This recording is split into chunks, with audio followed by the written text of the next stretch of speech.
fuck? I Oh, don't want to hear no. that. I already hate it. I was just like curious and I hate it.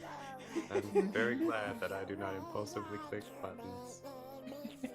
You know you want to check it out. No, I don't. Yeah, you do. There's not a sliver of a second of just like a doubt in my mind. It sounds so None. good. Good has a lot of meanings nowadays. Exactly. Now click it. No, Now click it. I have my own music. I kind of wish I knew how to do Donald Duck properly. I'm glad that you don't. No, stop that. It's time to stop. You mixed your Sounds like Smeagol with your Donald. You've made a mistake, sir. We have to go back. Today, Satan, not today. Well, as long as everyone's ready, we can get started.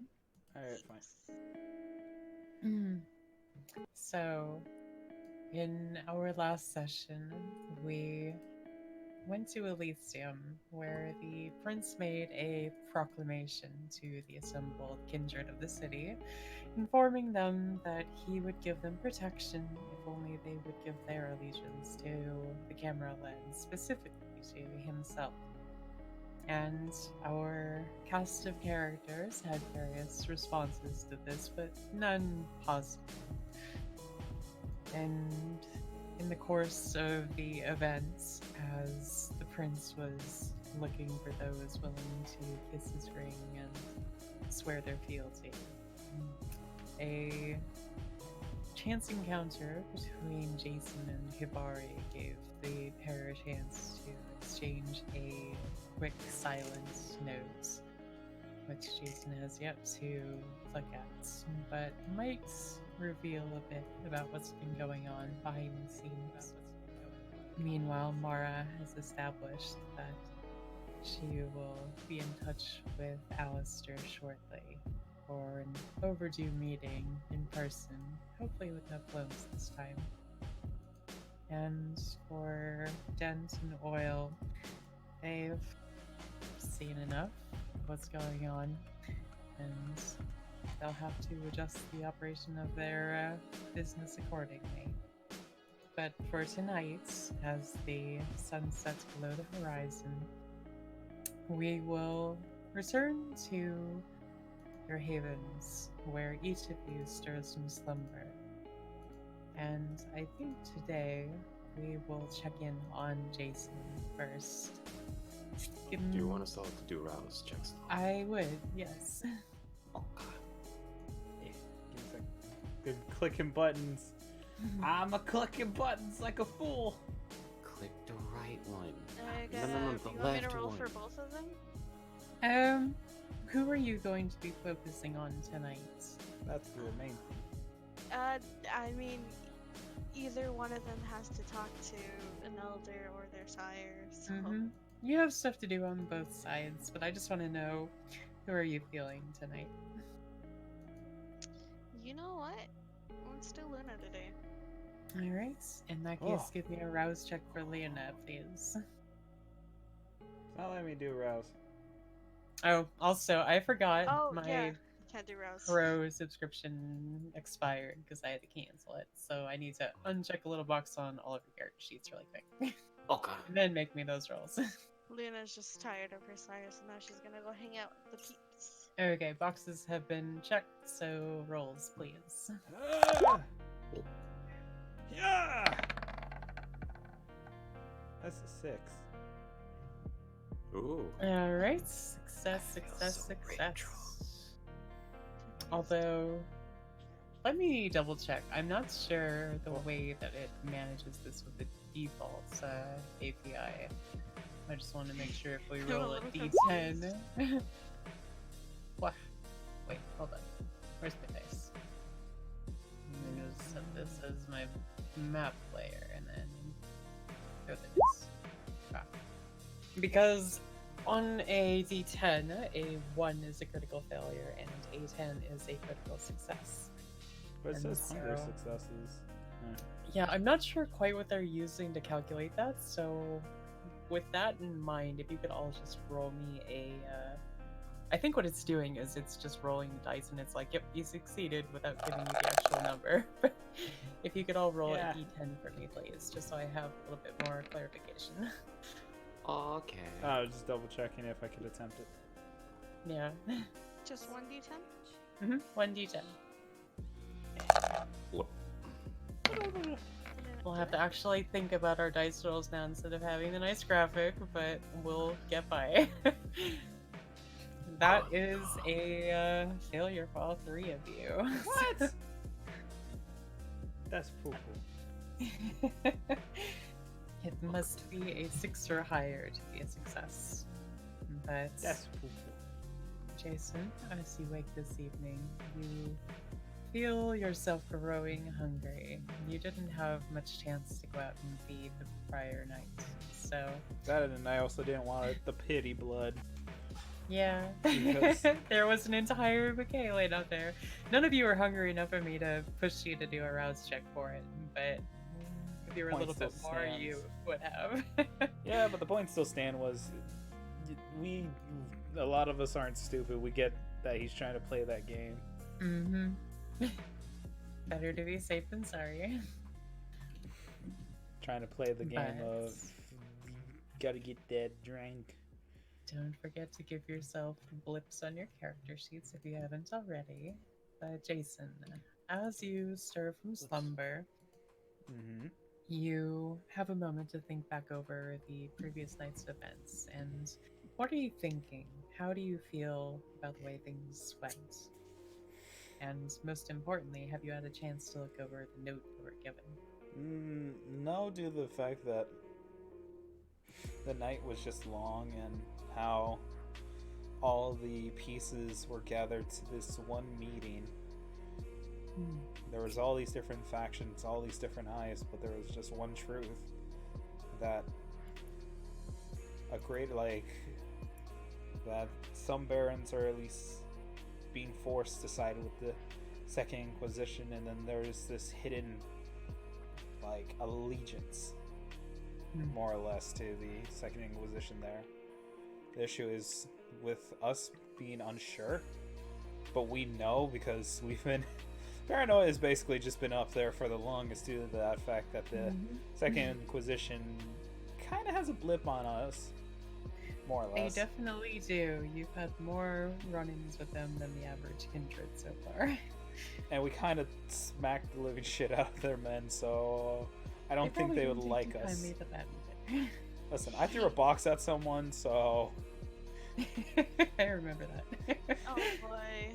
Also, you cut off that guy's arm and burned the other one alive, so that was a thing. That poor I lady. take full responsibility for hurting people. Does anyone remember the old lady that we traumatized? Oh, don't worry. yes. You made the old lady forget. Yeah. Mhm. You It still is like- forced the memory to be altered. It's okay. We're not bad people. We're It's just for the greater vampires. good. I justify it to make it a greater good. Mm-hmm. Whatever you have to do to sleep that day. So, but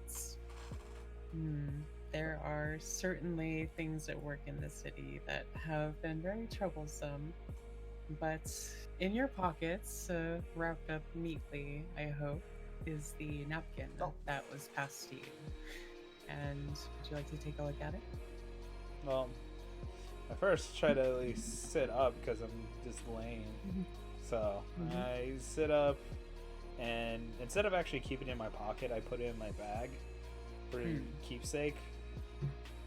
But I know I did pass along some information. What did I pass to Dent? I'm trying to remember.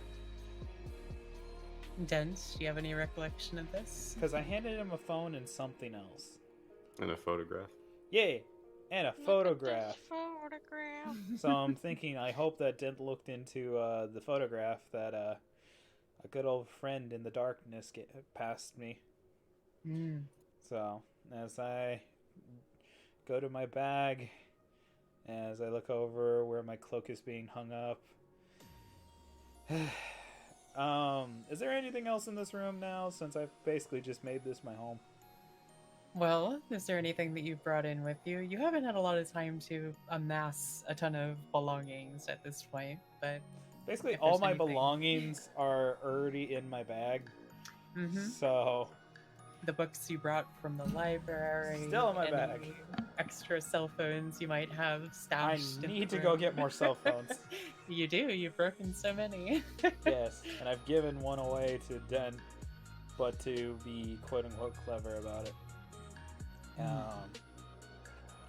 Because I'm trying to think. I think because I've been just carrying a bunch of shit in my bag. Let's see. I think the only thing I have is really my cloak and my book bag filled with stuff. Question: who had the hoodie? Dent has it still, because I remember someone throwing it. I believe Dent picked it up off the ground after it was thrown away. Yes, he picked it up and threw it in the car. Yep. Even though feelings were hurt, tension ran by. Upset fame. Yeah. Mm-hmm. It's not pleased, but such is life. Yeah. But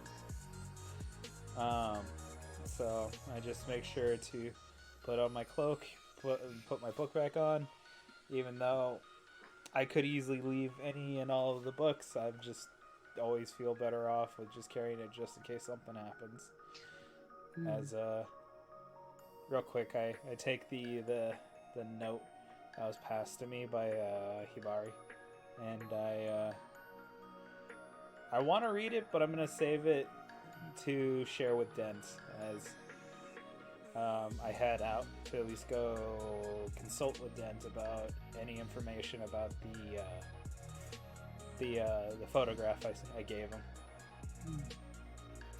Dent, at this moment in your office, you also are stirring from slumber. You feel yourself hungry this evening, and can't help but remind yourself that you'll need to grab a bite to eat eventually once things calm down a little. There's business to manage tonight, though. You arrived back late in the night, just before the dawn, so you never had a chance to speak with anyone about how the previous night's operation went. Oil is outside your door, and you can hear her knocking gently and calling out to you. Duns, are you up? Yeah. Can I come in? Of course. She opens the door and steps inside, looking you up and down. And how are you feeling this evening? In the wake of what happened the previous night.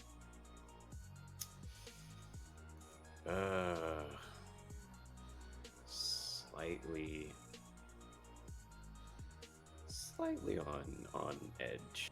Less so due to the event, and more so just because I was kind of ingrained with the reasoning to never really appreciate the prince in any respect.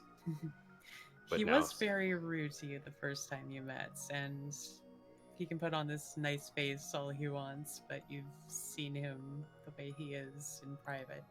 yeah, and a lot of like the bias that I have towards him mostly comes from the Don and all the things that he's like said of him and whatnot.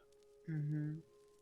And how did So- you feel about the Don, by the way, in the wake of meeting him the previous evening? Felt like, all in all, I was kind of grossed out by the whole ordeal. Like I knew, where he was going and what he was going to be doing, but just seeing him there, like a trophy, like a guard dog, it got to me. I definitely let myself kind of give in to that anger a little bit as I taunted him. Which will certainly have ramifications, but Of course. for the time being, you're aware of each other, and the mood has changed. But thankfully, what he's already given to you can't be easily taken back. So the question now is what you do going forward. Yes. Going forward with that is on my mind at the moment. I'm just thinking about uh, talking a bit more with a lot of these barons, more so with their people, just getting to know them a little bit better, and following up on seeing with results from the night prior. I really do need to know if they actually screwed up or not. Well, Ariel looks to you and says the men are ready to give us reports. Would you like to come with? Or should I give you the summary? Oh no, I want to be there. Very well. And she opens the doors, moving out to the hallway, and waits for you to follow. Before I go out there, Mhm. I still have that photograph in my pocket. Yeah. You do. When I look upon it, what exactly do I see? It is a photo taken from a street corner camera, one of the red light cams, taking pictures of everyone who's breaking the laws so that they can be ticketed later. And shown in the picture is a very large black vehicle with heavily tinted windows and these very bright spotlight headlights. And shown in the photo, a little bit hard to make out, but clear enough you can read it if you look closely. There is a license plate on the front of the car. And the date shown is a very familiar one. You've spoken with Jason about this before, but it is the night that his haven burned down. I'm gonna make a mental note to get back into contact with one of the people I know in the local police department. You do have a contact you can ring anytime. He owes you a favor. Yeah, I think it's about time that I collect a little bit. But putting that aside and putting the photograph back in my pocket, I'm just gonna walk out to find out what exactly happened last night. As you move out into the hall, you can hear a murmur coming from the first floor, and standing near the railing just outside of his office is Jones, who looks back to you as he hears you approach. Oh, hey boss, how are you doing this evening? Never better, as always. I'm glad to hear it. I've got good news for you. And he gives you a very wide smile. Oh, I love good news. So, you remember that we were all getting ready last night to go out, and I kept a special eye on Marcus and Bob. They were a little bit hard to control. They're, I don't know, so eager, but you know, new recruits are the most rowdy. And even though it was a little bit rough going, I'm happy to report that we managed to secure the goods. And I think you will be very interested in what we brought back. And if you care to move closer to the railing, you can see that down below, piled on the front entranceway, there are stacks of boxes and crates that look like they've been taken probably from a shipping yard, obviously meant for transit overseas. And all of your men are gathered around them talking excitedly about their haul. Very, very nice. This is... it's like some wonderful little holiday just for us. Yep. And we haven't cracked into him yet. We wanted to give you the honor. But if you'd like to take a look, we're all really eager to see what's inside. Of course.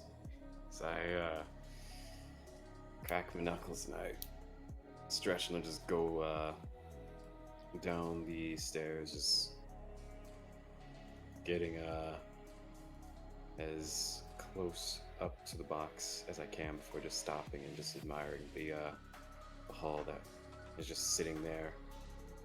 There are a in the middle good of the room. couple dozen boxes. It looks like they probably filled all of the trucks that they took with them with these containers.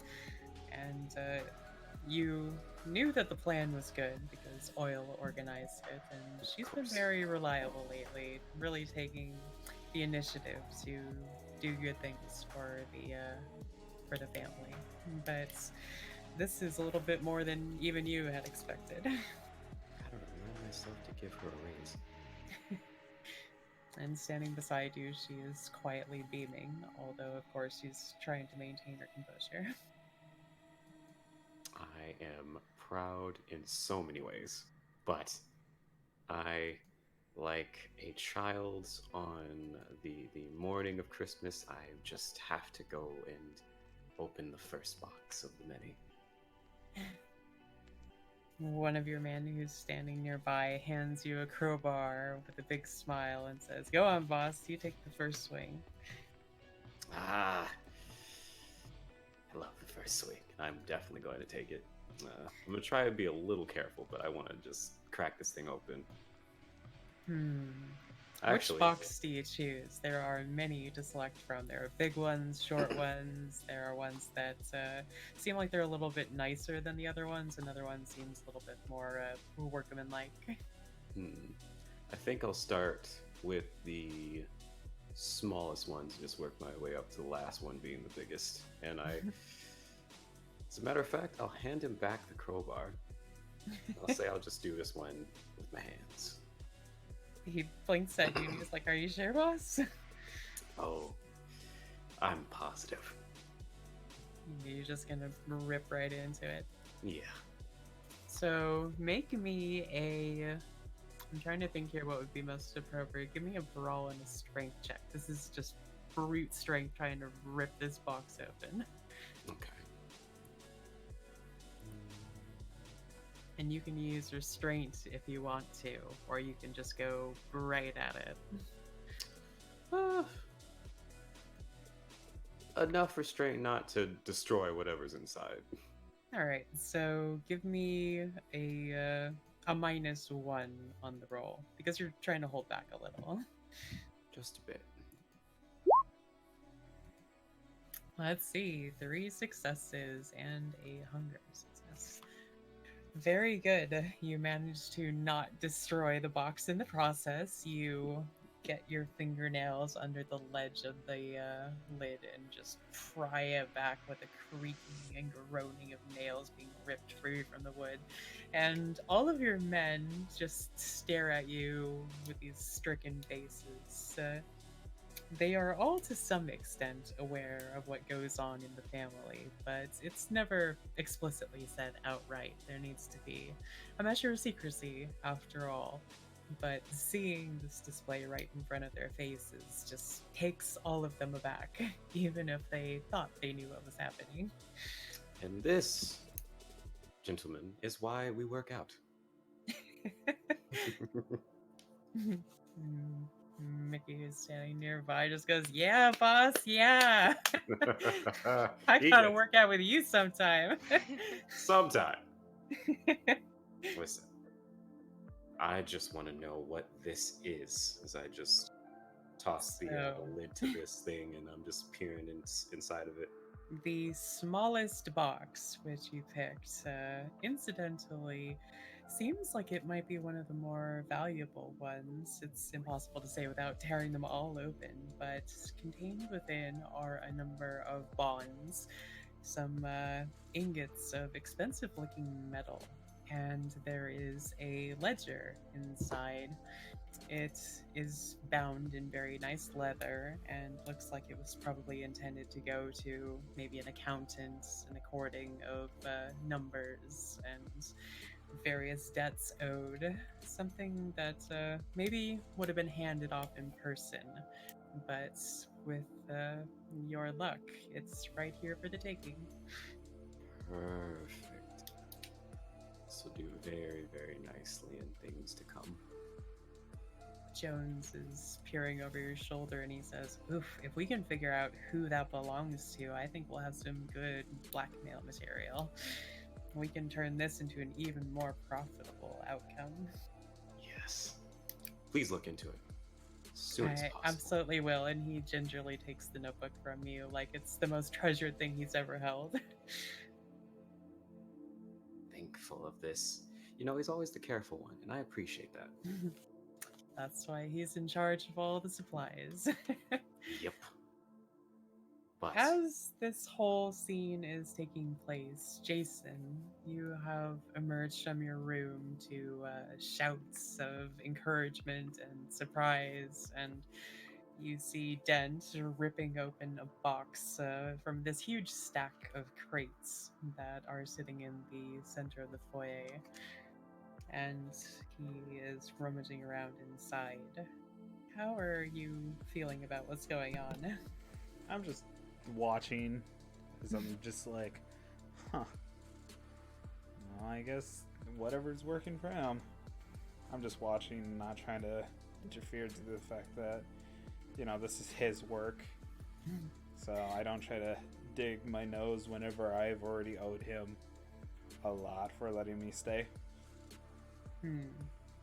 Dent, do you spot him over there, or are you fixated on the crates?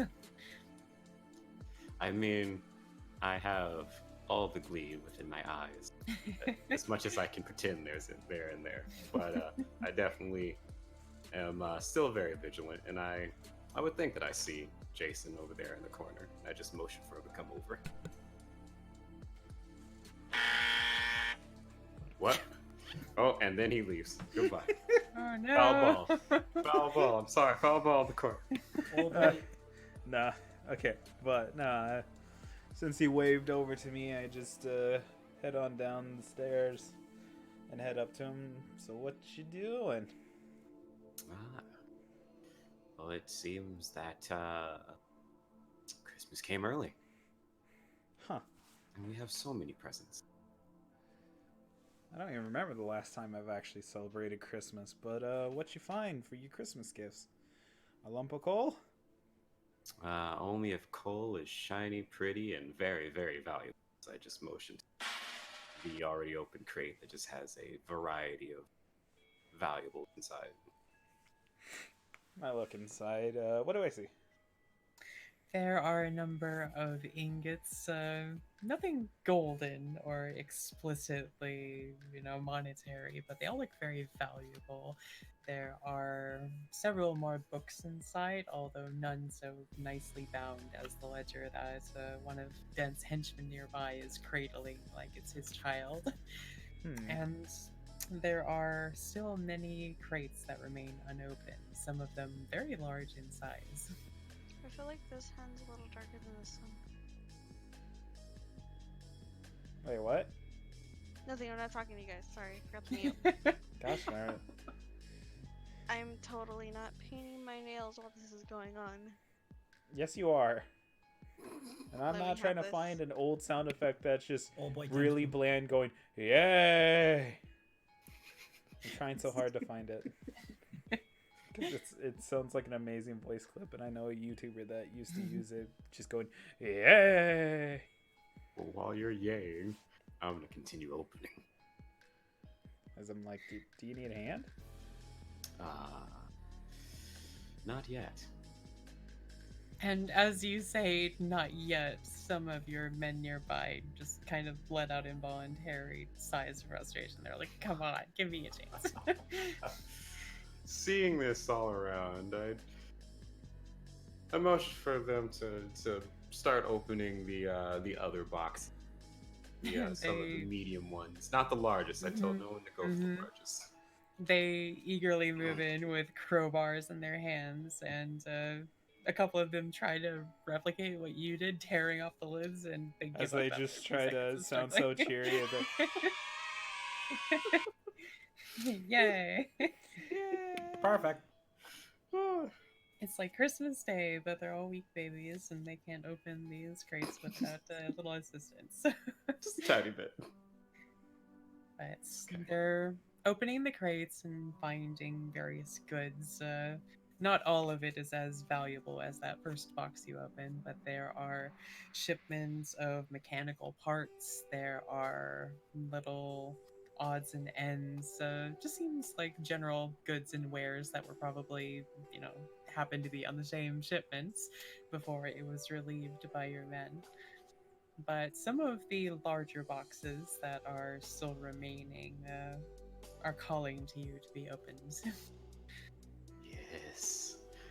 However, as I'm gonna go for one that I see that may be in the medium box variety, Mhm. I am definitely going to look for one close to it that looks of the same size. Maybe one of the second to largest ones.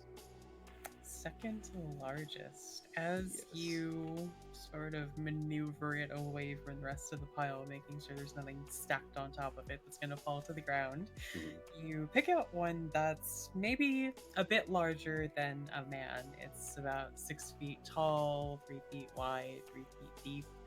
Seems like, I don't know, maybe a bookshelf is inside or something. And it's fairly heavy. I'm gonna try and pick it up. Hmm. Make me a just straight strength roll. Okay.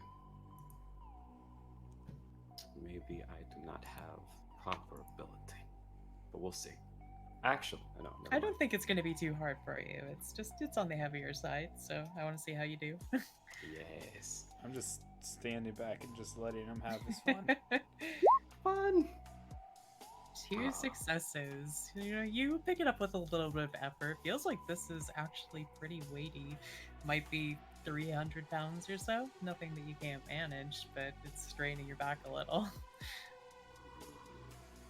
I'm gonna pick the well while it's in my hands. I'm gonna place it down in front of Oil and pat it like it's the finest truck I've ever seen in my life. Just pat it very gingerly and say, "Hey, you know what?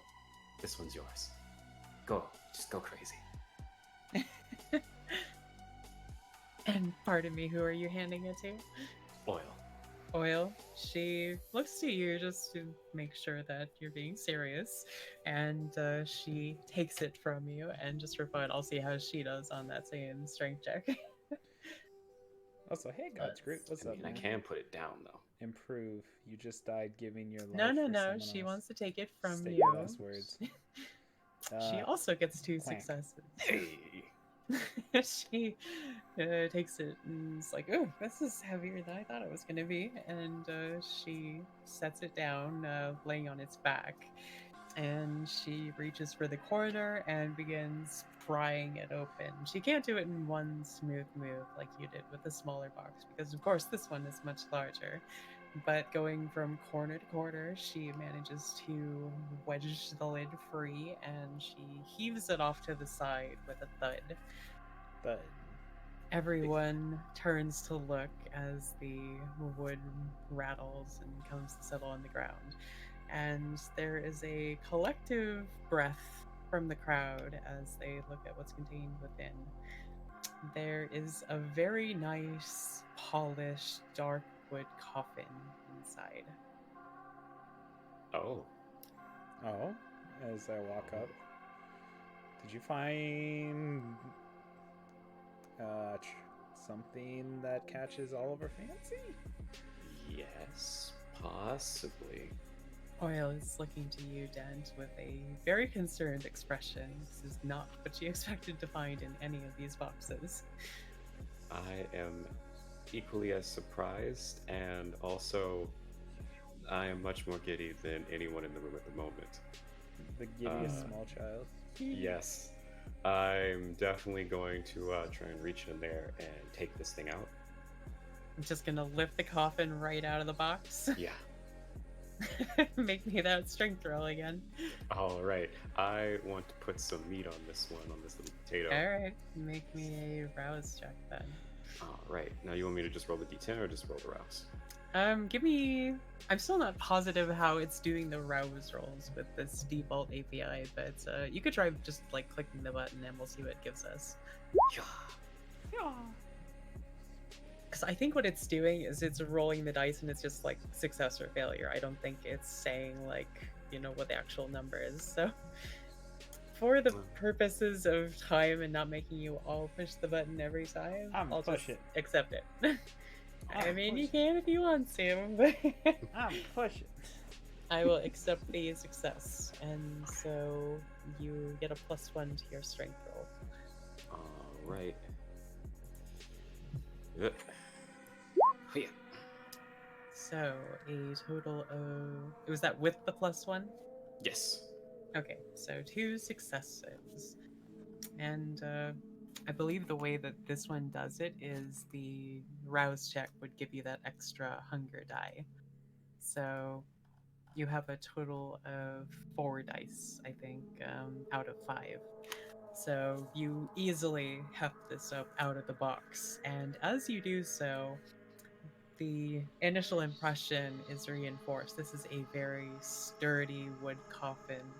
It is weighty and feels expensive, and it feels as it's shifting around in your hands that there is something inside. I thought so. Okay, so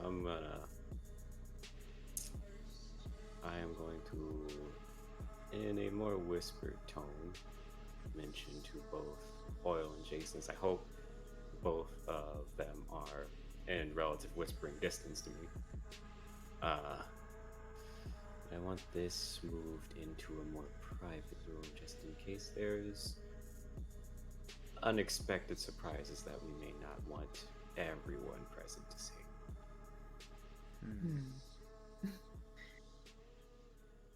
Oil looks to you, Jason, and says, "Can you help me with this?" I mean, yeah, And sure. she reaches for one end of it. And if you're going to help her, between the two of you, it will be very easy to maneuver.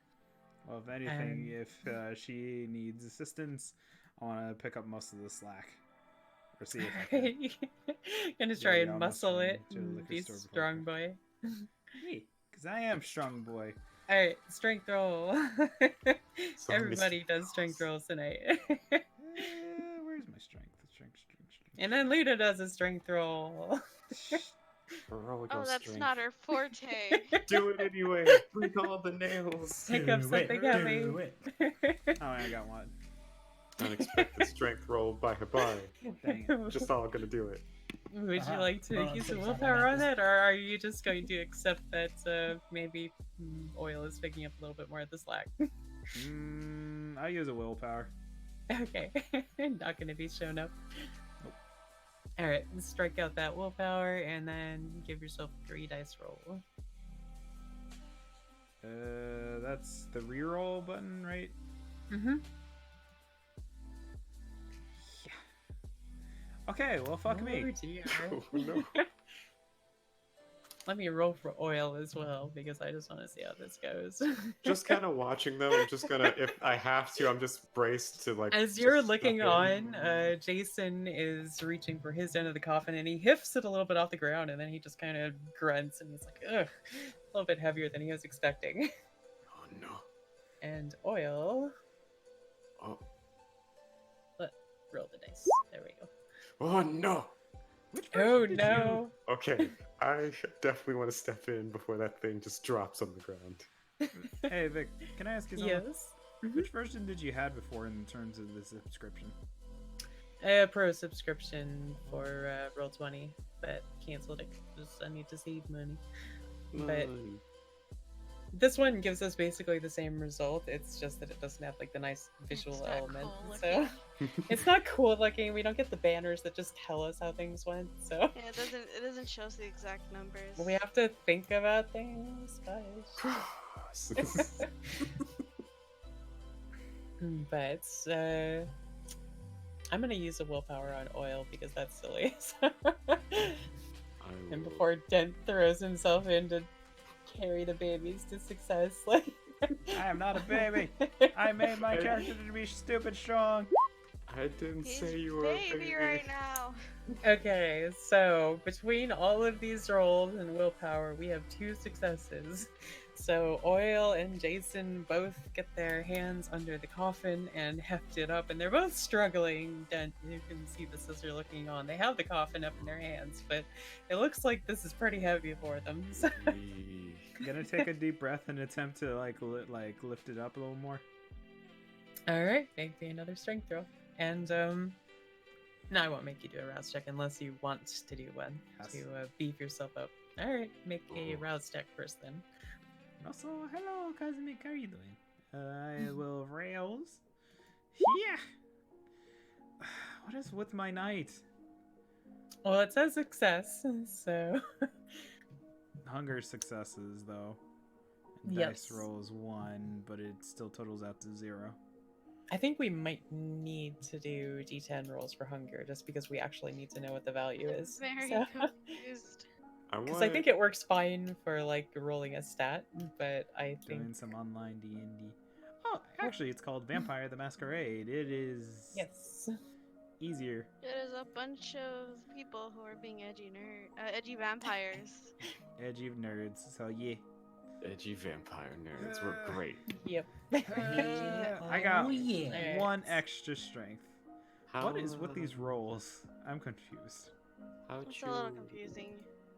You pick up a little bit more of the slack on your end, and still straining a bit. This coven is very heavy, and I wouldn't say LARPing. If you want to say LARPing, they do that for real, and it's very involved. But this is just for fun between friends, telling a story together. Aw, yeah. But Jason and Oil managed to get the coffin successfully off of the ground. And Dent, you could step in to help them if you want to, but they seem to be As- managing it, if with a little trouble. I will leave them with their pride. And mostly because I see that it hasn't... Only thing I was worried about is it just kind of snapping open. So as long as it ain't falling on the ground, I'll Nope, leave them to it. They are managing it, though not easily. And Oil begins to lead the way. There's a bit of a secreted area on the first floor where it can be opened in relative privacy. So, walking backwards, facing you, Jason, she just begins leading the way, looking over her shoulder every now and then to make sure she doesn't bump So a into ton of anything. people were stuck in their emo phase and decided to take LARPing too far.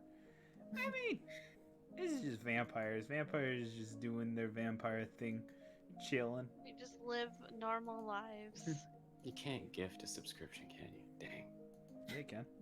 Yeah. You can, but you need to be subscribed first. Ah. Wait, what? Sakura, you need to subscribe.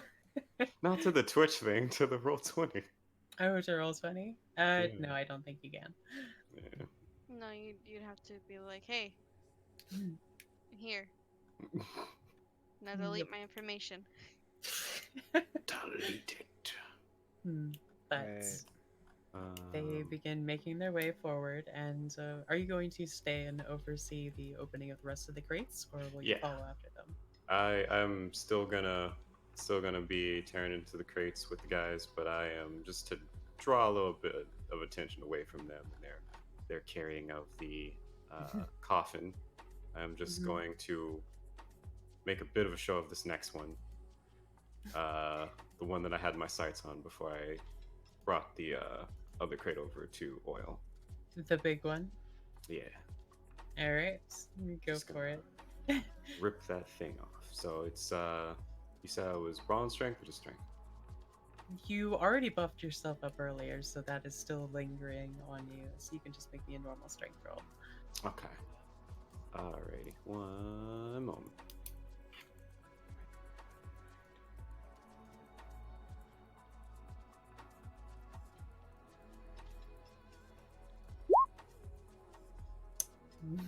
One success. Oh dear. Although I think that's 2 total, combining the hunger success.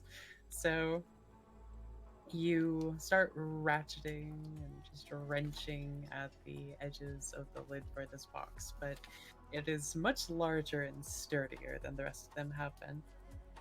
This one is a little bit more squat, although very wide and long. seems like something very heavy, maybe industrial, is contained inside. Ooh. Oh, you can gift. Yeah. Best friend, don't am- you do it? You know what's the sad part? What? I accidentally gifted myself. What? You gifted yourself a roll 20 Wait, pro? what? Yes. I don't know how that works. Because it Well, still says it's a free congratulations. one. You now have Hooray! pro. You get to be a storyteller now. No, I do not have the proper ability to do it like y'all. We can collaborate. Gotcha. And then we all die. Alright. What? Wait, hold on. Oh no. Hmm. But as I'm peering into this thing, Yes. What's You do manage with some struggle to get the lid open, just a crack. And do you want to keep forcing it? You could probably break off part of the lid, if not get the entire thing off. Or you could always call for help from your men who are standing nearby with very handy crowbars. oh no, I'm gonna try and break this thing off. Alright, as you continue to do so, they are all turning in your direction, taking off their attention from the smaller boxes they've been opening, and they just start rooting for you. Come on, boss, you could do it! Get that lid off of there. Just gonna try and just tear the thing off. Alright, one more strength roll. Alright.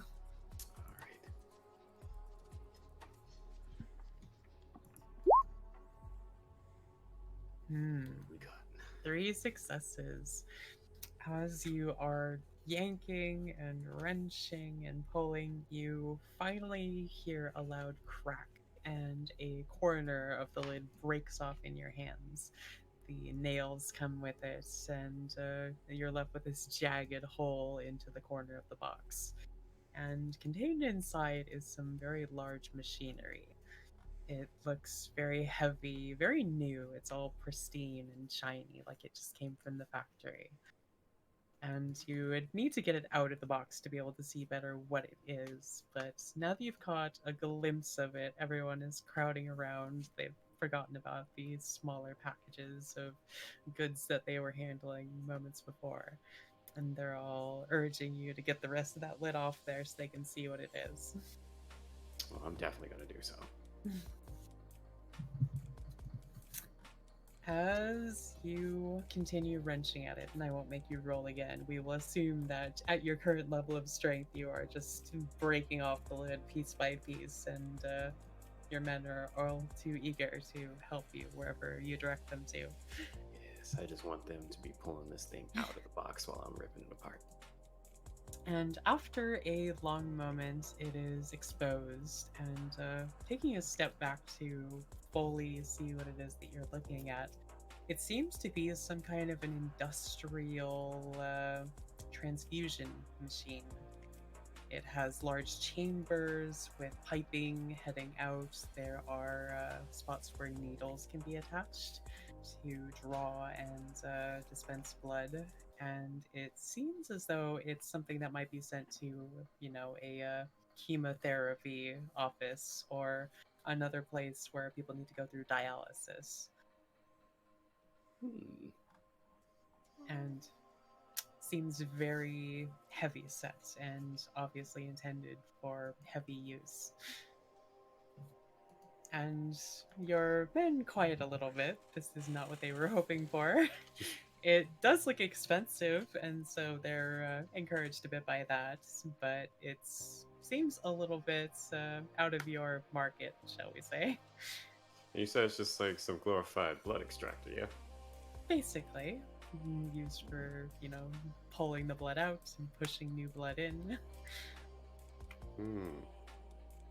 I very much want to put this thing somewhere safe, and I just order some of the men to put it somewhere where it won't fall and destroy itself. They eagerly move in, setting aside their crowbars, shoving some of the wooden remains out of the way, and taking a corner each, they heft it up and just move it into a corner of the foyer where it's not going to be in anybody's way. And for any of you who are of the medical profession, definitely take a look at that thing and make sure it's functioning the way it should be. Jones, who's still standing beside you, cradling the notebook, says, I took a few semesters of medicine studies when I was in college. Never pursued it, but I can see what we've got here. Place a hand on his shoulder. Jones, I trust you completely. Thanks, boss. And once I'm done with this, I'll start cataloging everything else. But he just kind of is looking over the room. God, they've made a real mess of things. All right, everybody, let's get this organized. And he starts yelling at them, directing them around the room as he's making his way over to the machine. I love these guys. And there's not a single one left, right? Nope, everything has been pried open, and just kind of glancing over the lot of them, you feel like this was a very successful mission. The tip was given to you maybe a week or so ago. Anonymous source, one of your just informants on the street, passed along the word that a valuable shipment was coming into the yard later, and it seems to be a great success thus far. Interesting. Few curiosities, some potentially lucrative items, and the men are happy, so that's always good. A boost for morale. Which is perfect. So with the haul here, I am mostly concerned with what can be exchanged back to certain individuals for resources, information, the whole spiel. But Some of these look like they're not going to be that valuable for that, but some of there were packages of foodstuffs, and you can certainly furnish your own, storage for those. Keep everyone fed. Those definitely stay, but that big blood working device, I think that is going to be a gift for a certain individual. I'm not entirely certain yet, but I'm thinking about it.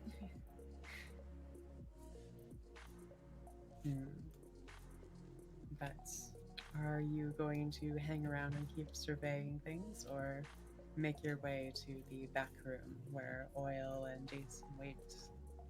I am definitely, if I see everything being put up where it should be, and just lingering around to make sure everybody's making an effort to get things cleaned up again, I'm going to wander myself back to that room. Now, Jason, you and Oil have maneuvered this coffin somewhat awkwardly through the doorway, and once it's safely out of view, Oil sets her end on the ground and takes a step back and is just taking a few heavy breaths. You know, of course, that she doesn't need oxygen, but maybe it's just something to help calm herself. And she looks to you and says, I didn't realize it would be so heavy. I forget sometimes how much stronger his dent is than me. It's fine. A lot of... we start somewhere, I guess. And since we don't... As I scratch my head, what's a good word for it? We don't change as much since our body is that of... not really the undead, but the special kind of way. We have to make sure to take care of ourselves. I try. I've been working very hard to get stronger to be useful. I don't know. She just kind of flexing her hands and makes a little muscle with her arm and just kind of looks at it in disappointment, Things used to be so straightforward, but now I feel like I'm letting him down somehow. Don't ever say that. As I take off my hood, just remember, he relies on you, so that's the most important thing. You have to be aware that he trusts you enough to believe in you. Because if he didn't trust you, if he didn't believe in you, you wouldn't be doing as much as you've been doing. Gotta remember, since I've gotten here, there's been a ton of fights, a ton of crazy things that happen, and you've been by Dent's side more than all of these other guys, as I kind of pointed in a direction where all these guys were. You are special to him, so don't forget that. She gives you a small smile and says thanks. I guess I forget that sometimes. Sometimes we all forget about one thing or another, but as long as we remember what got us here, I guess. That's what's important. As I look at the coffin, I'm tempted to at least open this. We probably shouldn't until Dent gets here, and she glances to the doorway, but Dent still has not arrived. And she bites her lip. I guess it wouldn't hurt to look. And then we all blow up. Love Jack. As I'm like, well, let's first play it smart. Because if they gave us a little present, well, since you guys... How did you guys get this again, as I looked at her? Well, we got a tip from an informant that there was a big shipment coming into town.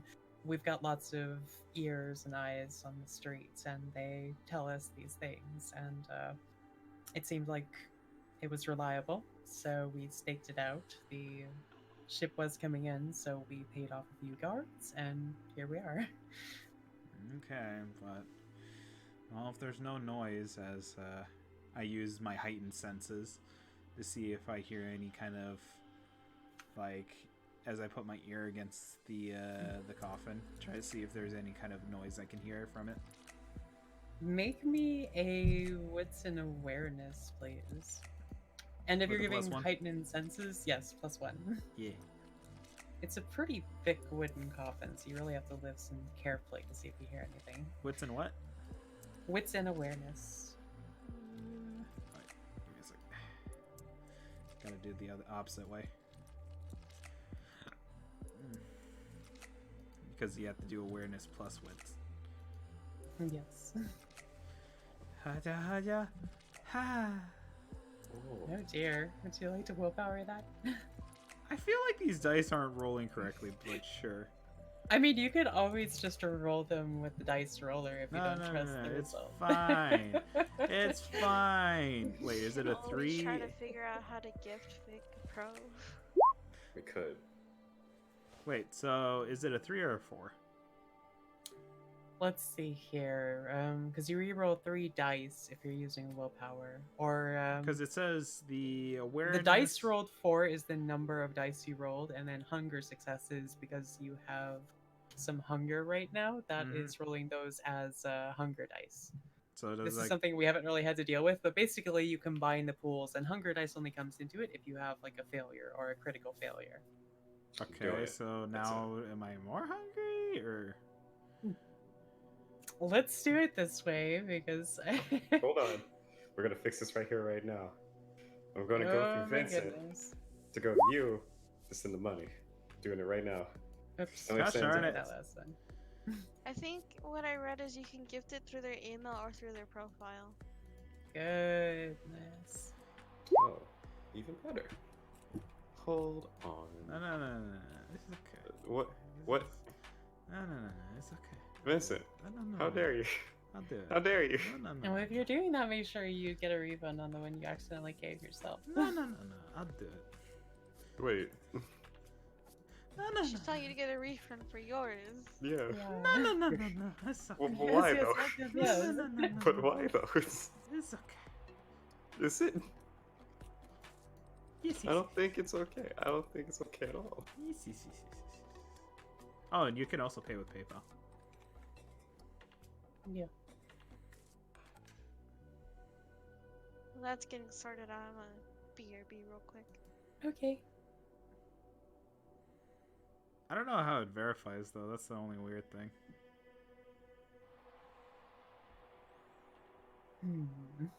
Whatever, it's going through my credit card. Bye-bye, credit. Let's start it. Oh.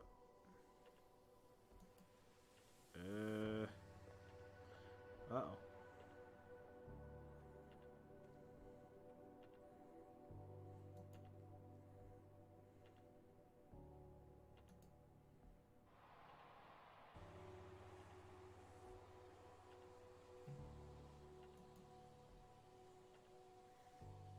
What? What? What? Don't worry about it. I'm trying to figure something out. Message me. It's not letting me do it.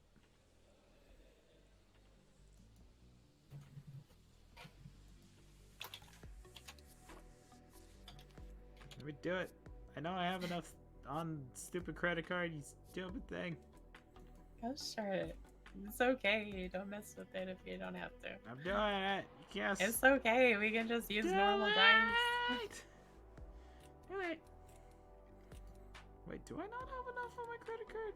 Okay, it was success. See, I sent you $30. There you go. Go start it. Now, how does Careful it with your work? money. Well, don't worry. People will give me money. Go start it. Dear people, give me money. Love, Vincent. Beep, beep. Because I don't know how to refund. I don't understand this page. How do you do stuff? You might have to like email them about it. Okay, wait. So manage my subscriptions, and then how do I?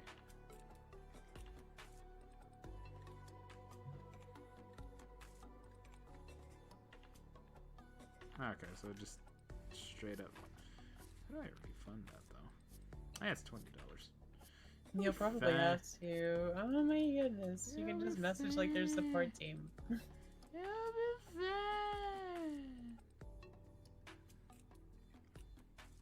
Let's see.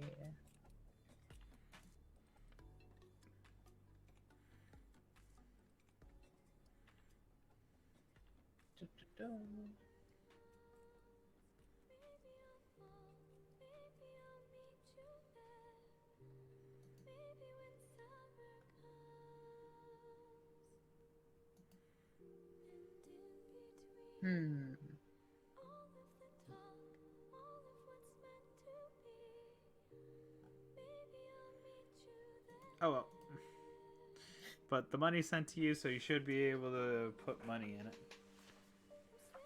Okay. Who'd do that? No, but Zero says love you. Thank you, Zero, for the $10 ruse since I spent like about $50. what? You're welcome, buddy. Don't Wait, worry. you wait, what? Okay, so I put 20 in my. I accidentally gave $20 to myself, and then I gave 30 to Vic, so that's like $50. Oh, wait, so you send it on PayPal to yourself, or? No, I paid using PayPal, and apparently you can gift to yourself, which that doesn't make sense to me. But That makes no sense. whatever. They have an email. Are you you can still contact struggling? them. Well, I gave. No, it's been resolved. How's it? Has this really been resolved? Really? If you look up how to gift someone on Google, it directs you to exactly where you do it. Yeah, that's what I did. I already gifted Okay. Vic the money. Huh. What I'm talking about on But how do I reverse Roll20. it where I refund myself? You need to email them about it. Fuck. It says something's not working. Any other subscription-related questions? Don't hesitate to contact us. Too much work. Yes, do it. I Nice. will worry about it later. All right, but I'm gonna remind you. Yeah, Please definitely. remind him. I'm Welcome going back. to reverse. Welcome back, buddy. Thank you. Everything sorted out. Yes. Oh, and also they say, can you get a refund? Most likely, yes. Just send the details of your situation to the email it gave you. Please include your rest, etc. Sure. Just tell them I need a refund. I was trying to gift to someone Mhm. else, but it kind of backfired because I wasn't sure how to do it. Yeah, I'll eventually do that. Oh my I'm goodness. gonna poke you. Please poke him. Just You have to do it. let's You'll worry have to about do the it story. soon because they won't refund you if that's the case. Yeah. If you wait too long. If you let it go for days, they'll be like, nope. Okay, that's fine.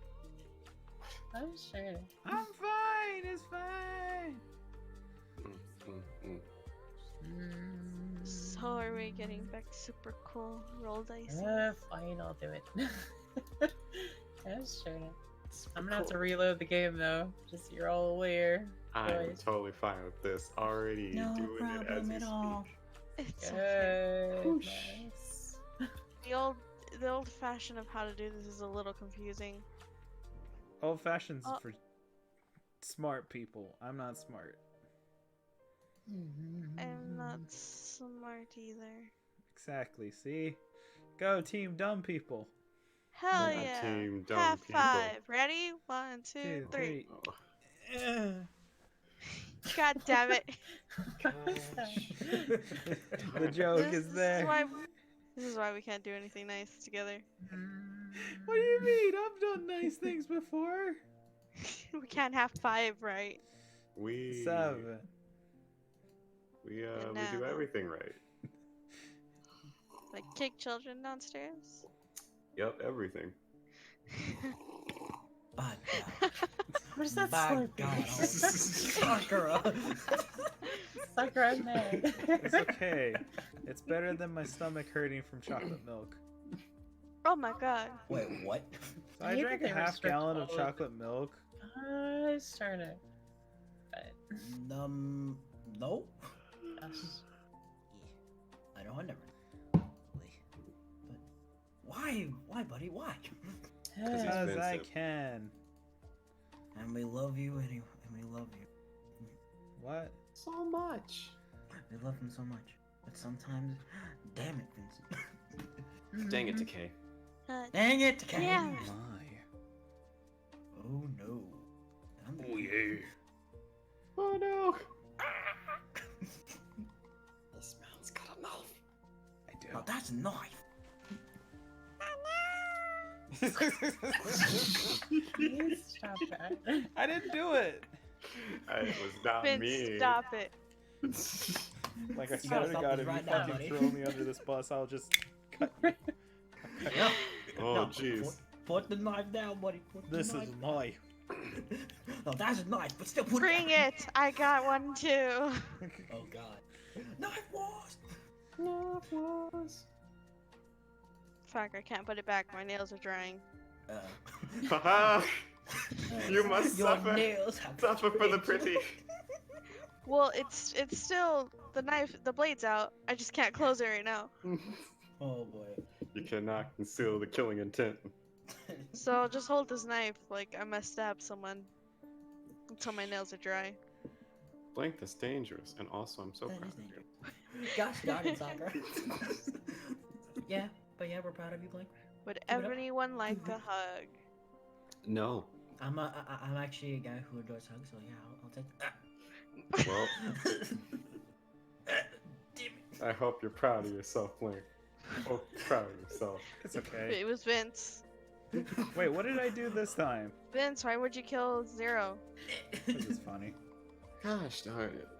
Problem solved. Son of a. Oh, you mean this time? No, this is a false accusation. This time. Vincent, you don't have a lawyer. You're not present with lawyer. I can be accountable for myself. You can be your own lawyer in the court of Mhm. law. But will you? Will you do it? Mm. Oh, I will eat vegetables if it means you can make me innocent. you'll actually eat the broccoli? I will if you make sure I am innocent. Gasp. This is. Oh, But would you though? Listen. I would if it means I will go walk free innocent. Go walk There's a free. certain the innocence. killer that really wants you to eat your broccoli. He's still Eat your waiting. Actually. He does. try something. Okie dokie. Look, Also- Okie dokie. Let's see. Pick the box. Whatcha? Oh ho ho. There it is. Hell yeah. Alright, now I need to go through and check boxes on everyone's character sheets again, guys. I just got We done no unchecking longer it. struggle. No longer the Thank you, struggles. Vincent, but also make sure you get a refund for yourself. Fine, I'll do it now. Gosh, wait, Okay, how do I thank do you. this? Happens all the We'll, time. we'll each take Send turns. details of your situation. Yes. Wait, so is this an email? You just send your account info to them and be like, "Oops, I accidentally gifted myself a subscription," and then they'll give you a refund. Fine, but I actually have to use my MSN one, which I don't remember the password. Is that the one Uh-oh. associated with your account? Yes! Oh. The one You I can change have. it. I don't wanna though. But Microsoft though. Vincent. Vincent. Fine, I'm changing it. Alright, Thank alright. you. Soccer. Win. Okay. Whoopi Goldberg.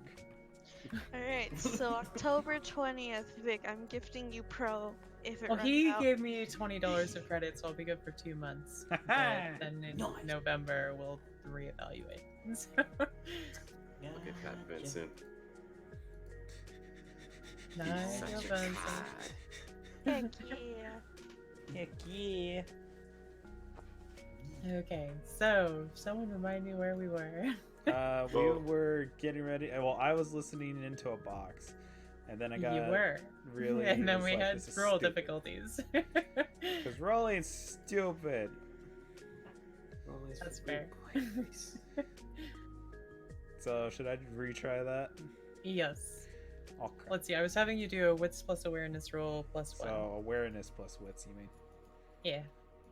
Same thing. Same difference. Plus a 1. So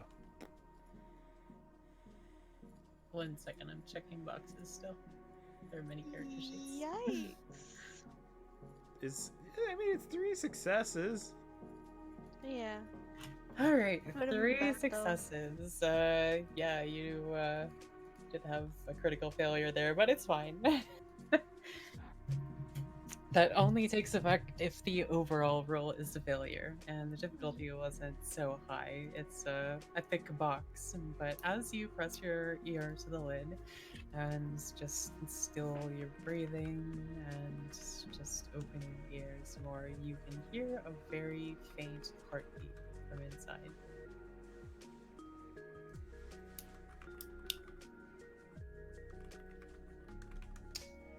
Wait, Did you a just what? open up your knife? A heartbeat. A heartbeat. As I'm like, I look over to Oil. As I look at her, kind of serious. And I kind of wave to her to go get Dent. As soon as she sees the look in your eyes, she gives you a nod and moves quickly into the hallway to go search for Dent. And Dent, you see her very shortly after, moving purposefully towards you through the hallway.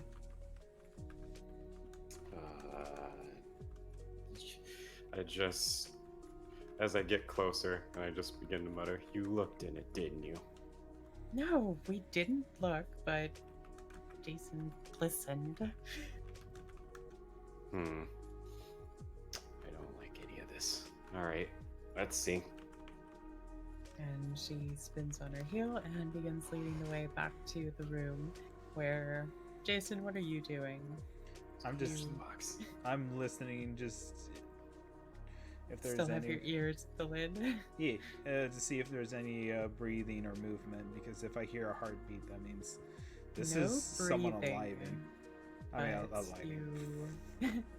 you do hear that slow heartbeat from within. It's not a standard heartbeat. You know, you have the lub dub. This one's more like a lub dub. Maybe 5 beats a minute. Very slow. Human trafficking! Oh my god.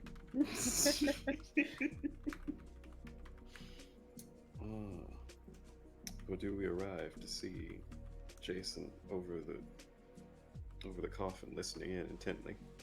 You do. And you hear them come in, Jason. Are you going to look up? As I look over and I'm like, looks like.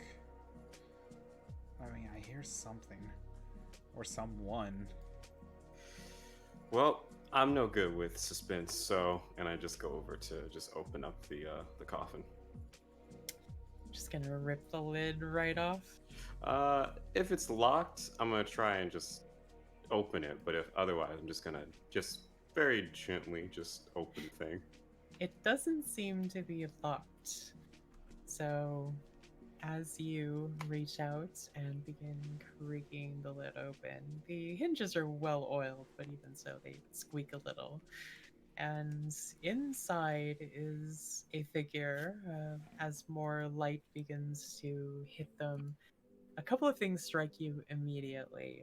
One, they look extremely gaunt and pale. And also, as you open the coffin further, you see that there is a large wooden stake driven into their chest. This young woman seems to have been placed in this coffin, and for all you can see from where you're standing, she is quite dead. But Jason, as you are standing nearby listening closely, you can still hear that slow, steady heartbeat. As I'm like, she's dying, but Oh no, no, just paralyzed. is there a way we can help her? Yeah, there's the easiest method, and as I look towards the stake, comes the very unpleasant bit as I say down to the woman. Now, I know you can hear me. I'm not gonna lie to you. This is gonna hurt a lot. And I grip my hand around the stake, and I just try and yank it out as quick as possible. It comes out with a bit of a slurp as it rips free from the flesh. And as soon as it's free, the woman begins gasping and she just keeps saying, No, I won't do it anymore, I promise, no. I need you to calm down. Just, you're wherever you think you are, you're no longer. And none of us are gonna hurt you as long as you keep calm. And through these bloody tears that start running down her cheeks, she looks up to you and she just gasps and says, I am so hungry. We'll worry about your hunger in just a. I need something here. I need you to give me something. Stranger in a coffin leads to a lot of questions. I just need you to answer some for me. Anything. All right, a name. Simplest part. I'm Marissa. All right, that's nice, Marissa. Pleasure. You can call me Den. These here are my friends. Now, just, off the obvious, how'd you get in this beautiful coffin? And this Hey, horrid Dick. situation as well. She clearly looks around you, Jason. I was put in here. They called me a monster. They disowned me. Who? And my family. Family? Like your blood relatives? Or as I... Yes. What clan do you belong to? She looks nervous for a second, but you can just see the desperation in her. She's obviously starved and she blurts it out before she can stop herself. Giovanni.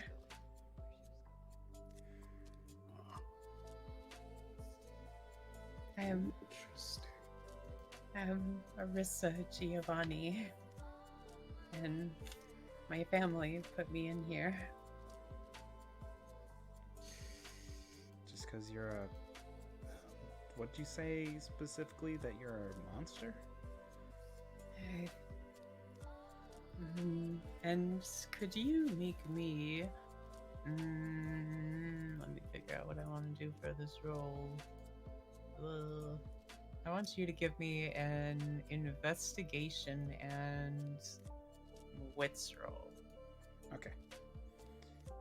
Give me a sec. Sorry, I'm trying to finagle, but then I'm like, Or how do I word it where I'm like, I already let me sent... walk that back a little bit. I want to do an insight and wits roll. Okay. And by the way, what is she wearing at the moment? Like, what is... She's wearing this very tight-fitting dark dress. It Ooh, seems like it's this fancy. very nice silken material. It's She fancy. probably was very nice before this whole coffin ordeal, but it's very What is up with the beast? mustin'.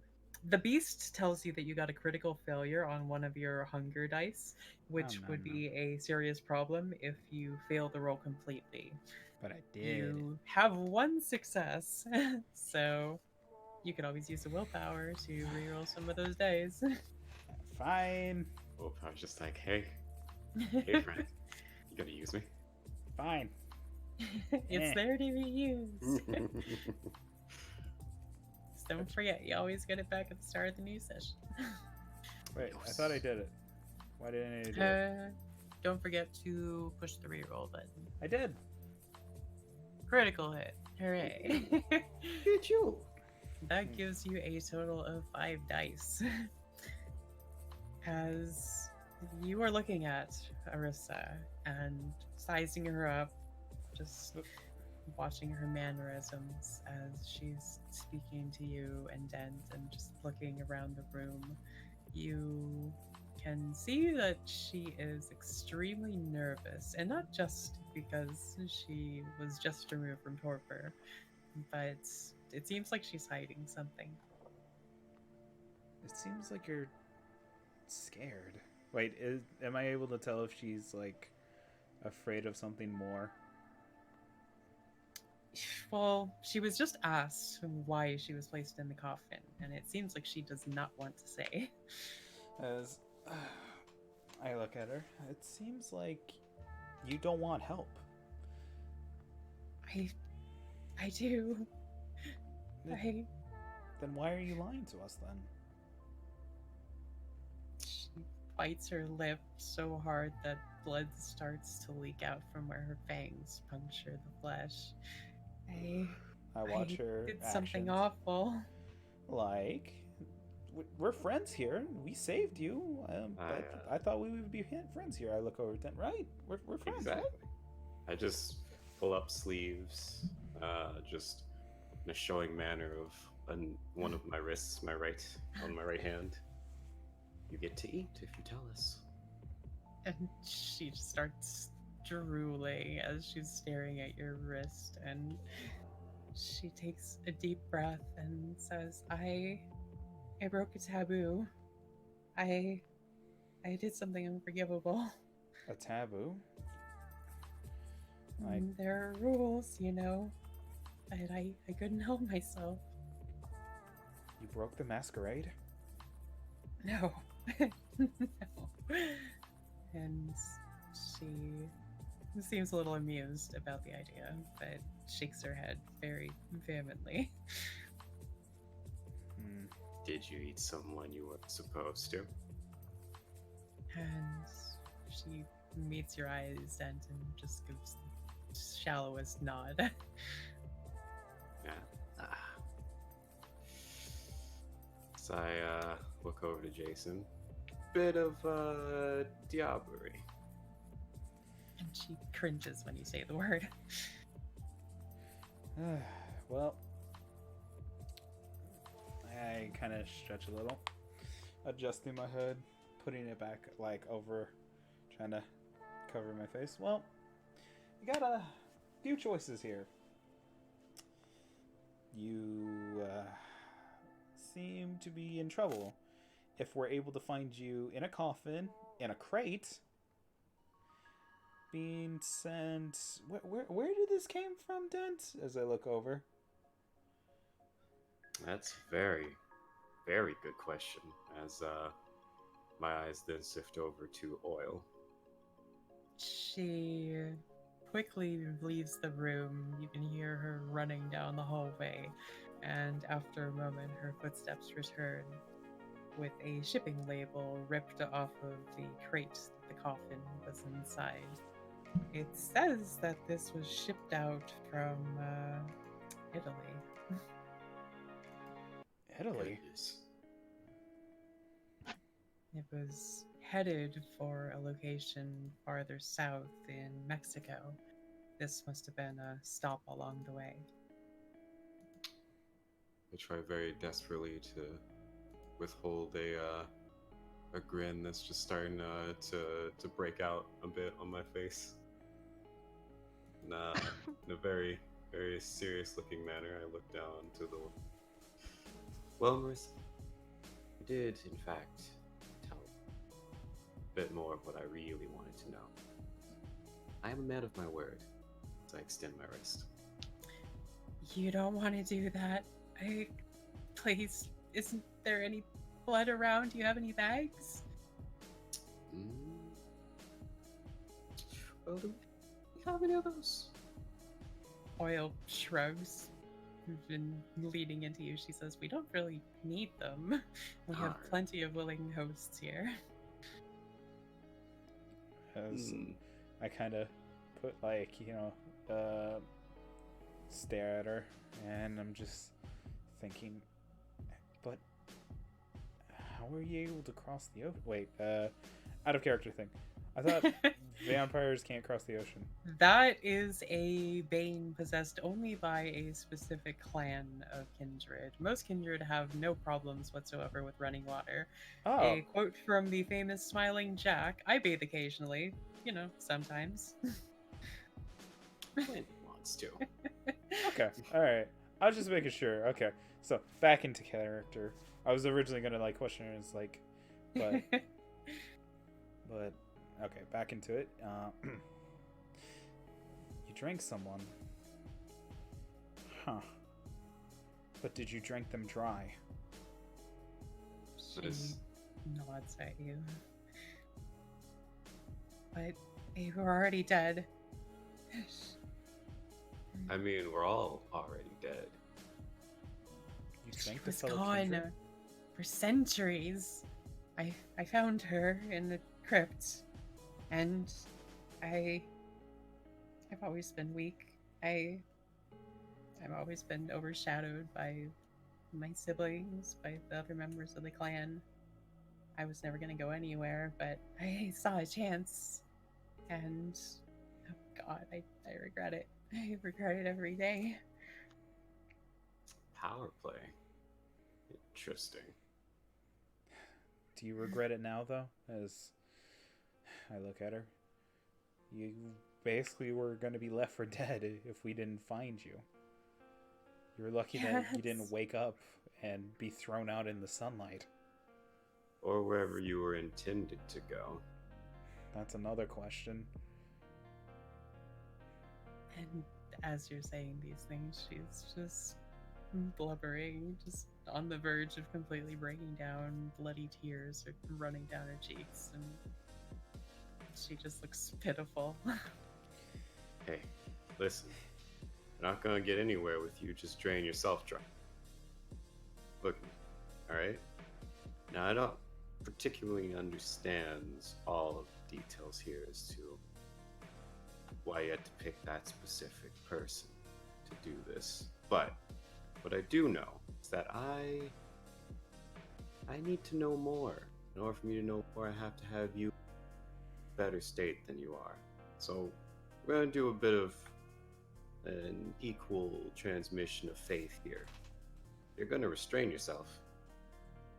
And there's no other options around at the moment. So you're looking at your only benefactor in the room at the moment, outside of either of my friends here, if they're willing to share their veins with you. But if not, And again, you just see that she's trying so hard to restrain herself, but she's inching towards you very creakily. She hasn't moved in a long time. But she can't stop herself from moving closer to your extended wrist. And she looks up to you and meets your eyes and says, "This is going to hurt."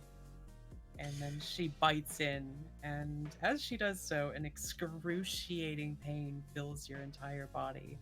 It feels like she's just stabbed you with nails in your wrist, and the pain won't go away. It just keeps pulsing as she draws your blood. ugh, I let her draw enough for her to look less dead than, well, she is, and then I just kind of rip my wrist back.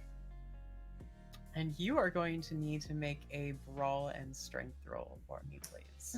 Because Alright. she is at 5 hunger right now and is very close Fuck. to frenzying. As I go to Oil and whisper, just make sure to find something, anyone or anything that can give blood right now. 8 successes. You have no problem forcing her off of your wrist, but it feels like you're tearing away your own flesh as you do so. The pain of this will not soon leave your mind. But she manages to take 2 points of blood before you shake her loose. And she says, "I'm sorry. I'm so sorry." And you see already that she's looking less ghastly, less like a corpse. The color is returning to her cheeks, and she actually has this very olive complexion now that some of the color is coming back. But she still looks gaunt and very tired and weak. It's my clan's bane. I always drink from blood fangs because it hurts too much. I see. Well, be that as it may, as I lick my own wound clean, because I don't need to be dripping blood all over the place. Can't get the blood on the carpet. You know how tough that is to clean out that stain? Jesus. Exactly. Gotta get some Exactly. grape juice or something like that. Gotta scrub into that. Ugh, I ain't playing that game. too much work. As- So, I try to think for a moment, though, if there's any very possible donors that I don't need at the moment.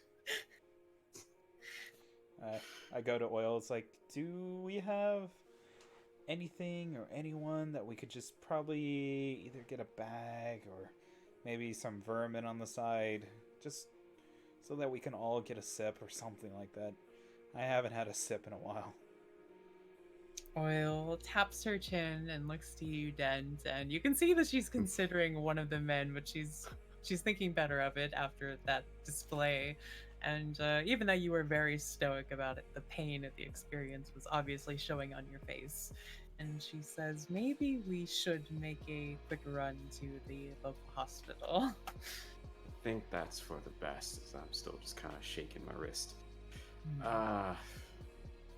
Marissa, right? Yeah. Alright, listen here. I still need a lot more out of you. We're not anywhere near finished. But, the moment you will be staying in this room quietly, and we will be right back with something more towards your normal means of meal consumption. Do not leave this room, or stakes in the sun will be the last thing you're thinking of. All right? Okay. And she just keeps her head down, sitting with her arms crossed in the coffin, just looking like she's lost everything. This is the end for her. I lost a puppy. You cannot keep adopting people. You need to stop. You have a problem. Coming from the man that adopts wild animals and makes them into ghouls, I don't want to hear a Listen, single Dr. thing. Blue is No, a no. gentle cat. Yeah, okay. Alright, I don't want to hear a thing from you. I don't want to hear a single thing, alright? I only adopted one person. You can't give me lip for adopting one person. Oh my gosh. You adopted a cat, don't give me that. Listen. Uh-huh. Oil just Uh-huh. shakes her Has- head he at both has of a you, jet. and she's like, "Goodness, you both need to get your priorities straight." And at that very moment, Garbo comes through the door and perches on her shoulder. I just fold my arms and just walk out. I sigh and just put my hand in my face like, ugh. Adjusting my hood a little. Well, even if Dent doesn't like to say it, I give a heavy sigh. We got a new friend that might be here to stay for a bit. I say to Oil. As I look over to, what's her name again? Marissa. Well, even if Dent doesn't like to say it, he's a big softy, even though he has his rough edges. Why are you And ruining my street cred? If you say so. And she is just meeting your gaze. I'm not really sure what to say at this point. Am I your prisoner then? my what now? As I look at her confused. I mean, said I can't leave. I mean, We're still within listening distance. Are you hanging around outside Yeah. the door? Yeah. I shrug and Just I'm like, walking. wait, do I know the terminology? For Of what? Diablerie? Yeah. I mean, you heard Dent say it, but it's probably something the author would have explained to you in brief detail.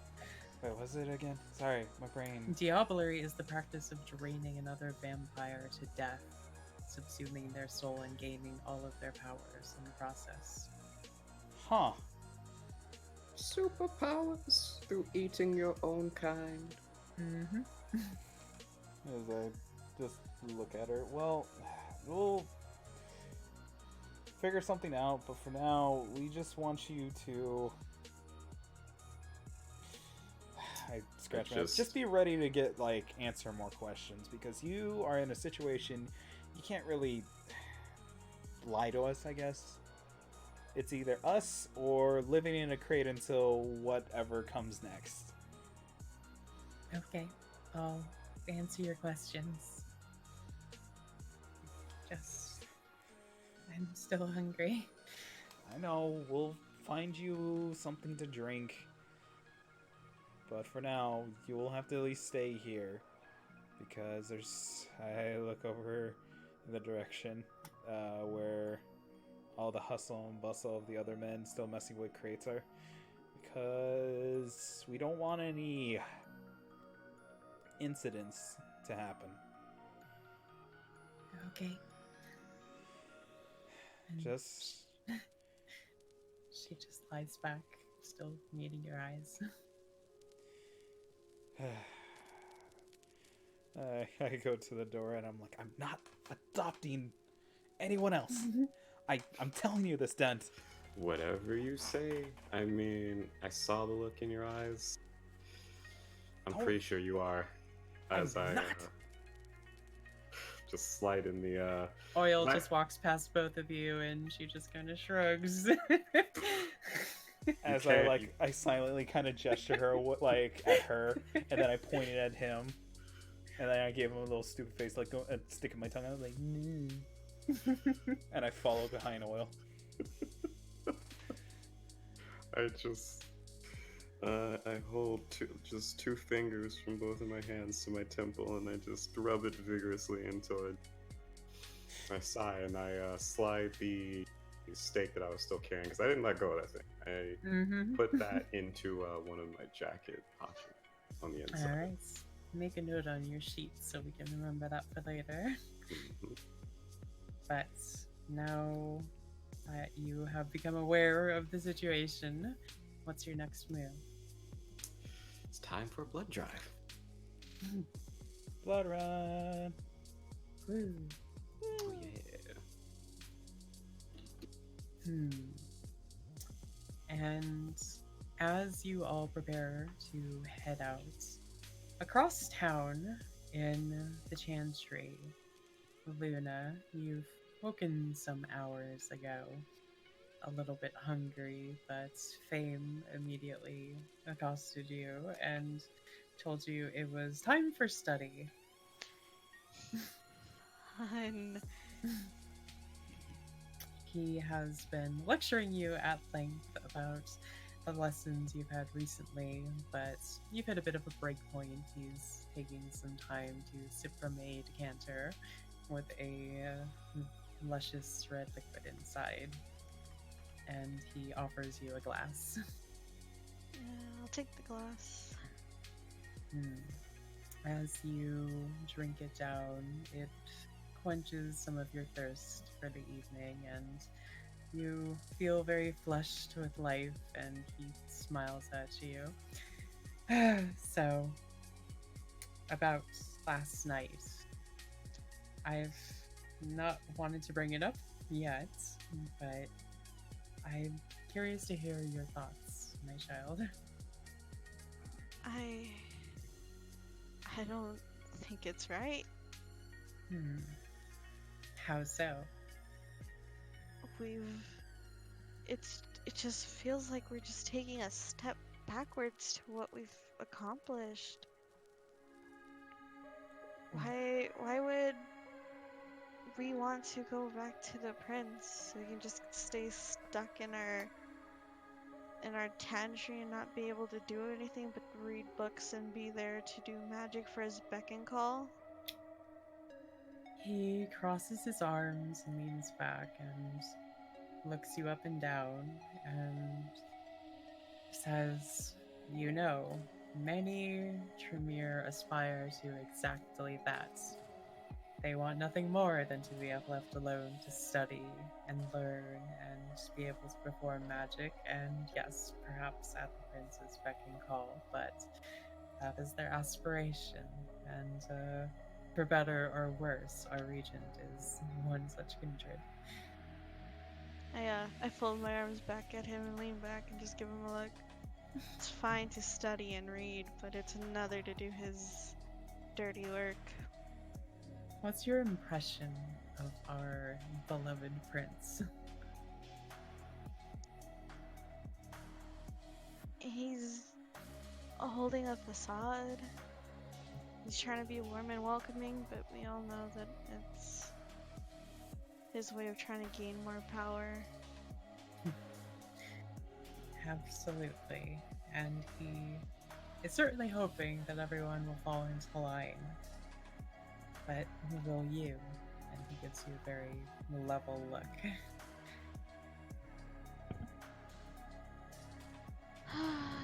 Don't you know me already well enough to know that I won't? And he gives you the brightest smile when you say that. And that's what I thought. You are my sire. And you are my child. And I'm so glad we are of a mind on this matter. Things won't be easy, though.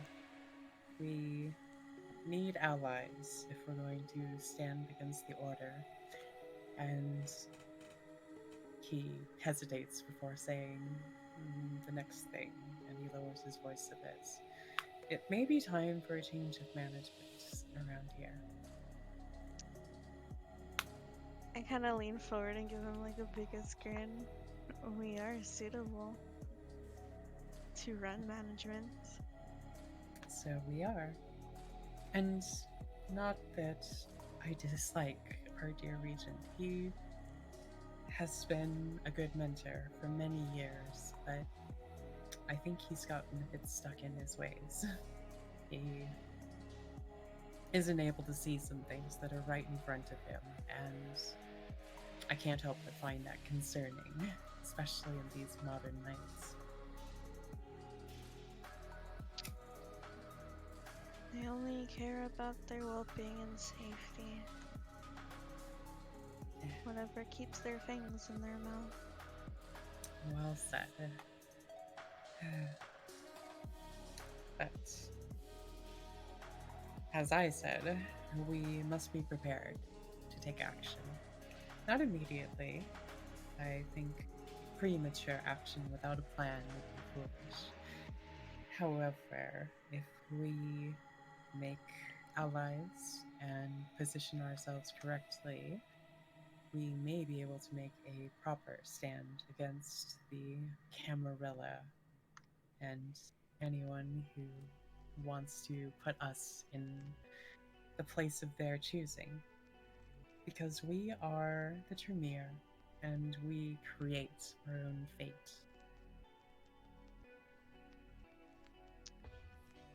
Oh, But I believe I can name one other Tremere that might be on board. You know, they took his books away. I don't think he's pretty happy with management right now. I know he's not. I've spoken to Leo now and then, making sure he is doing okay, but he's been depressed, which saddens me greatly. He's not my child, but he's my student, and He's a very sweet guy. he is. If you think he would be a valuable ally, then I would encourage you to speak with him.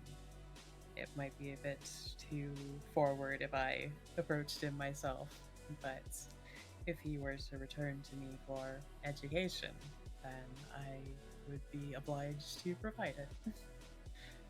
We can always have private sessions at my house. That would Wandering be ears would be nowhere near. excellent. And he gives you a very serious nod before turning back to his books and glances back up to you. You're dismissed for the rest of the evening, Luna. I am very busy, suddenly. I have so much to do, and I think you'll have to entertain yourself for the next few hours. And he gives you a very inconspicuous wink. I give him this joking, pouting, "Oh, if you insist. I don't know what I will do with myself, but I will figure it out." And I give him a wink. Off in the corner, a few other neonates are studying, and they glance up at the two of you winking, obviously, at each other, and shake their heads before turning back to their studies. I just kind of give them a shrug. They should be used to this by now. I don't know why that's so surprising to them.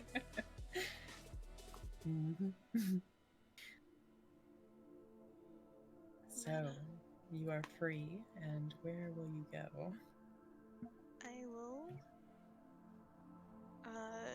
check my messages real quick just to see if Leo has texted me by any chance. His last text was several days ago. He was asking you how you were doing, and you were in the middle of some things at the time, but he told you he'd like to see you when you have time, and unfortunately you never got back to him. You were a little distracted. I text him, care for a midnight stroll, and I put a question mark and a little heart. He texts you back very quickly. I'd love to. I text him, meet me outside. As, I head out there. as you make your way through the chantry and out into the cool night air, you get a feeling that the night is somehow different. Maybe it's the prince's proclamation to the city, or maybe it's just the onset of fall, but the night feels a little colder and a little less welcoming. And outside, wearing a very plush jacket, is Leo, who is blowing out steaming breath and trying very hard to look like a mortal caught outside in the cold. I just giggle and say, my, didn't you look lively today? Luna, it's been so long since I've seen you. I hope you're well. And he gives you a crooked grin. Just been knee deep in books, and I kind of give him this look of, I'm so tired. Oh, books. I remember those. I used to have some of my own, and he gives this very bitter laugh. But please, you said you wanted to walk. I grab his arm and I kind of hook my arm in his. Yes, let's have a nice stroll in the park. I'd love to talk to you about getting some books.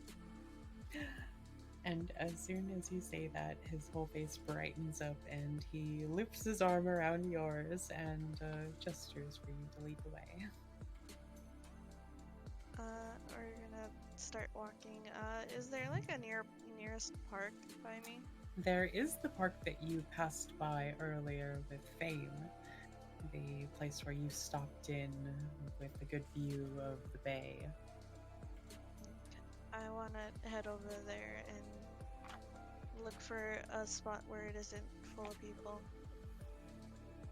Thankfully, being about 1 a.m., it's fairly deserted. There are a few night owls out and about, sitting on park benches, looking up at the sky. There are no stars to be seen thanks to the light pollution of the city, but you still can appreciate the sights. And Leo plops himself down on a bench as soon as you arrive and just leans back, staring out at everything. And he glances up at your face. I've been thinking a lot about everything I told you before, our condition. And I don't know. I guess I've started to accept it. Is that weird? Is it too fast for that to happen? I kind of like fold my arms and I kind of lean forward and no, never accept what is given to you. Always try to go for beyond. He just kind of rubs out his chin. You remember in the past, he had a bit of a goatee that he refused to shave off, left over from when he was still alive. But he is clean shaven now and looking much younger than he used to, although his eyes tell a different story. There's a bit of weariness to them. He seems tired. I sit next to him and I just kind of lean against him. Like, the clean face looks good on you. Thanks. I don't know. I guess I wanted to change. Real quickly, I want to use heightened senses to see if I hear any footsteps near us or not. You hear some footsteps off in the distance, just someone walking down the sidewalk, but no one is moving in your direction. And with your heightened hearing, you can hear the sounds of cars moving through the streets very clearly. The sound of a ferry pulling into the docks to load cars on for a trip to the island. And everything is calm. No one is spying on you that you're aware of. Leo, I have been speaking to my sire, and we think it's time for new management and books. What brought this on? Unfortunately, the regent agrees with the prince that we should join their side. He scowls a bit. What did he say last night? I wasn't allowed to go. He said it's a good idea to join the prince, and it'll be great for us. And obviously, me and Fame aren't too keen on the idea. Leo just frowns and seems to be considering it for a second. And then he murmurs, "What's the prince ever done for me?" Exactly. But me and Fame decided maybe it'd be nice and fun to have study sessions at my house like people do at colleges. I do miss studying. I never thought being cut off from the books that are everywhere there would be so painful, but it has been. I grab his hand and I hold it in mine, and I look at him. If you join mine and Fame's side of group studying, I can promise you'll never be ripped away from books. You'll be able to live your life freely and how you choose to. That sounds really nice, actually. It is dangerous, though, and we must not tell others we do not trust yet. Of course. Well, I'm thankful you trust me. Figured you wanted a way out. I'm tired of not living with books. Yeah. And more than that, I respect you a lot, Lena, and I don't know. I do want change, but I guess I'm not good at keeping secrets. You know that. Maybe it'd be better if I stay away from the chantry for a while. I'll blab to someone eventually. I always have extra rooms at my house. And he gives you just this very incredulous look. You would let me stay there? Of course. Well, I don't know what to say. Yeah, I'd love that. And don't worry, I do have a bodyguard just in case anything happens. And he thinks for a second. That's that guy who's always hanging around you. That guy. And he sort of purses his lips a little. Well, I'm sure once we get to know each other, we'll be great friends. Draven is a nice man, and he will protect anyone I consider dearly to me. He gives you a very solemn nod and says, "Where do we start?" I pull out my phone and I text Fame, and I'm like, I know you're so busy, but we were wondering if we can have a study group soon at my house right now. And he texts back, "What a wonderful idea. I will be there shortly." I look at Leo, ready for a study session? Oh god, yes. And he hops up off the bench, ready to go. I get up with him and I start walking with him. And I text Draven, it looks like we have a new roommate. He texts back, "Oh, I can't wait to meet him." I don't know if he met Leo or not. I don't remember if he did. They've probably seen each other. You know, he's been at the entrance of the chantry many times, picking you up when you're coming to some gatherings, and Leo has been around you, so Draven has definitely clocked him. I text him, remember that guy that's always hanging around me?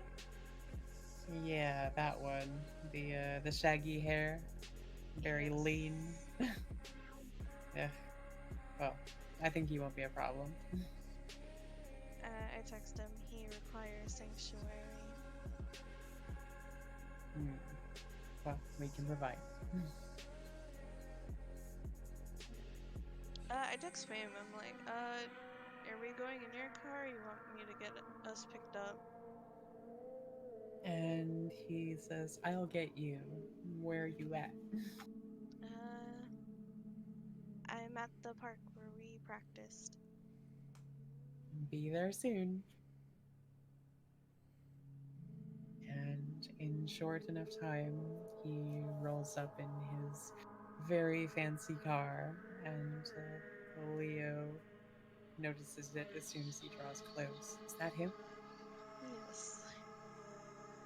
He starts walking eagerly, but then forces himself to slow down a little bit and wait for you as you make your way over to the car.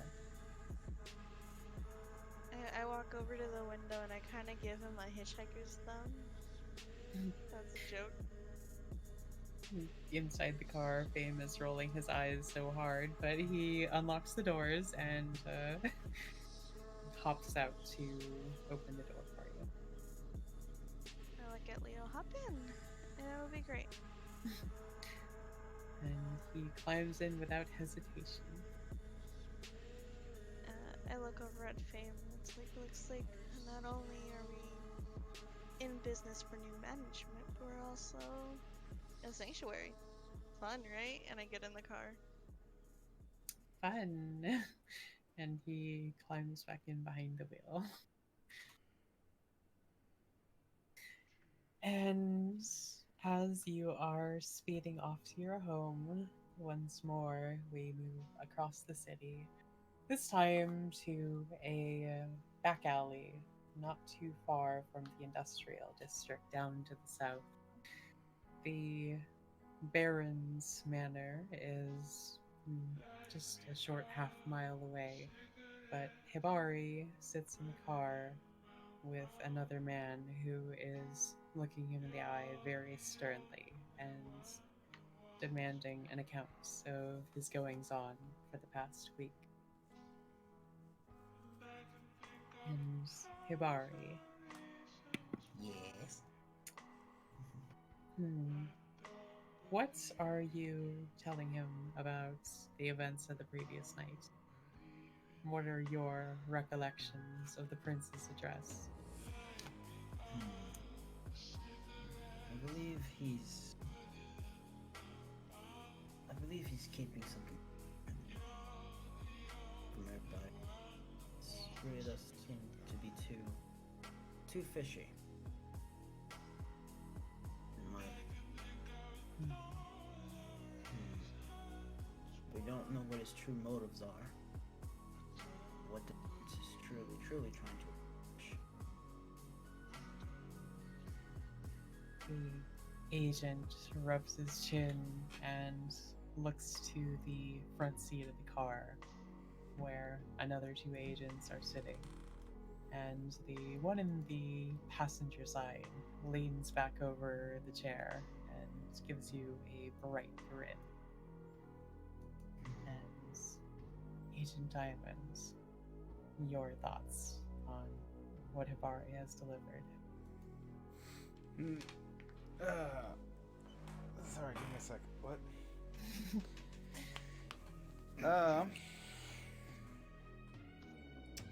Give me a sec. I gotta at least think about this first. Okay, but okay. Please hold as my brain tries to calculate this stuff. Take your time. Okay. As he's just messes with the hair a little. That ain't a lick of squat of information, but if your so-called prince or whatever type of political system your kind has, just seems a little fishy, I guess. But if he has some quote-unquote motives that he's trying to play, we will at least keep eyes out.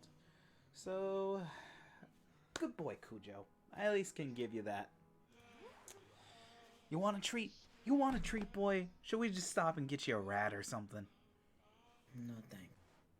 Oh, why? The Why other- the long face? The other agent in the back of the car hits you in the side, Hibari. Did he say anything about us? Are they aware of our presence? They say you are lurking in the shadow. Easy now, friend. You know we can't beat up our new toy. Hey, I'm not beating him up. I'm just reminding him that he's got a job to do.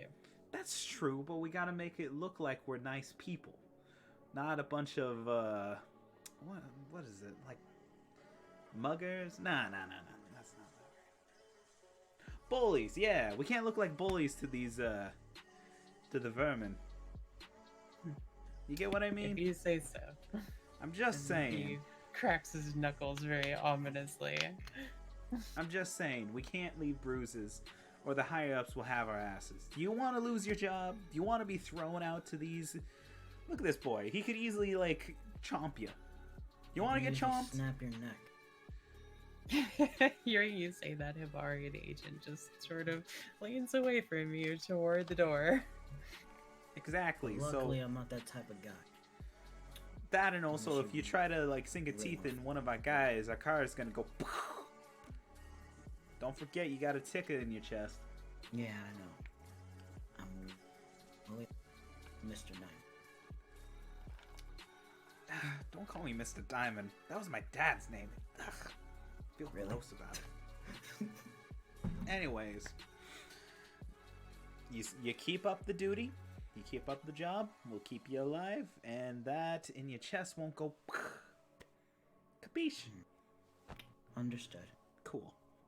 A little bit more mildly than before, the other agent, in fact, asks, is your boss suspicious about your absence? You were Yeah. gone for some time. I'm sure he had questions for you. You didn't tell him anything, did you? No. Diamond told him everything- turns everything was around going from his fine. seat, and he just looks at him. Did you tell anyone, though? No. Anyone? No. Diamond looks at him. You sure? You ain't trying to bullshit a bullshitter. No. Trust sir. me, I've watched Breaking Bad a lot. But anyways, Ah, so I'm not the only one in this car who's watched Breaking. Huh. trust me, but no. you'll be basically the equivalent to the pizza on the roof. And by that I mean you'll be roasted in the sun. Yeah. All right. I The get it. agent in the backseat can't help laughing a little, but he coughs and straightens himself back up. Well, just remember, your role with us is to remain of the utmost secrecy. And as long as you keep reporting to us, as my partner has made clear, you will remain unharmed. For the time being, anyway. After all, once this town is wiped clear, there won't be need for any of you suckheads anymore. Suckhead's such a weird word, but I love it all the same. Blank bugs, then. And I was just gonna call him Vermin, but you call him what you want. And he looks to you and starts saying, well, actually, the handbook has specific terminology. Wait, you read the handbook? I use that thing to wipe my ass sometimes, but beggars can't be choosers. I'm just saying. Question: y'all have a handbook for all this? Okay, listen, Really? you don't need to know.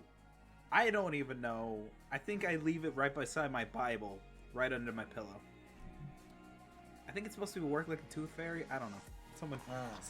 Does someone? Anyways, let's just keep moving, because I think at least the higher ups wants more info on you, my vampiric friend. If you know anything else, it'd be appreciated. If not, we're gonna have to probably throw you out a little bit more to do some more quote-unquote recon. Maybe. Hey, Jimmy, what was what's Hibari Boys here's friends or associates or whatever the hell they were talking about a bit ago about some of our boys getting messed up. The driver, who's remained quiet so far, rummages around beneath her seat and produces a manila folder and passes it to Jimmy in the back seat and says, "We're aware of some associates of Mr. Hibari, and we haven't identified them as yet, but contained inside of the folder are a number of pictures of many of the kindred who we are all familiar with. Yeah. They have not been too much of a threat thus far, but we lost several agents some time ago and we believe them to be responsible. So we have to treat them as extremely dangerous." Pretty much, kind of have to backstab your friends, bucko. One of them left like a big old dent in one of our agents' head. Like, my god, it looked like something like a big metal football just grazed in there. But that's just me. That's my synopsis on one of the brain damaged friends of ours. Just saying. Sorry. Anyways, Jimmy, keep going. He looks you straight in the eye, Hibari. "When the time comes, we might need information from you pertaining to their havens, their places they sleep. I think that's the word you all use. Also, who And- they loyal to outside of their Hmm. quote unquote prince. God, Hmm. I keep thinking it's the prince. You know, the singer. It's like the Middle Ages. But this is the modern day, and all of you that are stuck in the past need to go.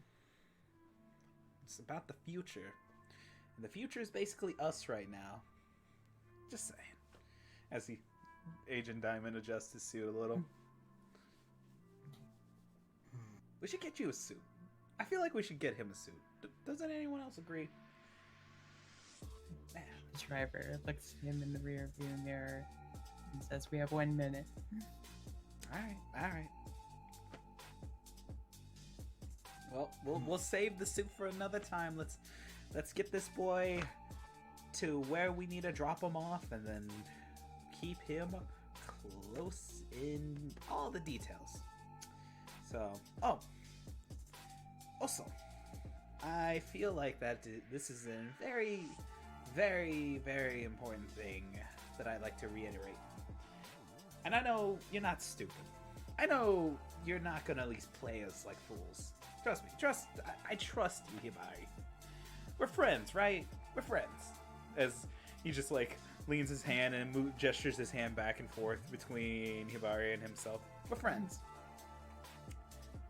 But if you fuck us, we'll fuck you back. Just saying. All right. Anyways, let's keep going.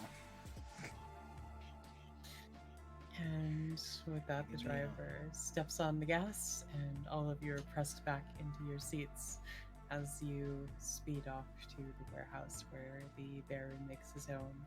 About a block away, around a corner where you won't be seen, the car pulls to a stop, and the driver says, "You better get out here." Got it. Remember, keep in contact. I mean, doesn't matter because we're watching you anyways, Toots, but gotta look pretty. So keep it stylish. Well, whatever you kind call it. Ciao. As Hibari exits the vehicle, the driver backs down the alley that you all just rode down and glances over to Agents Diamond and Rodriguez and says, "We need to keep a closer eye on him. I think something got out, but I'm not sure what."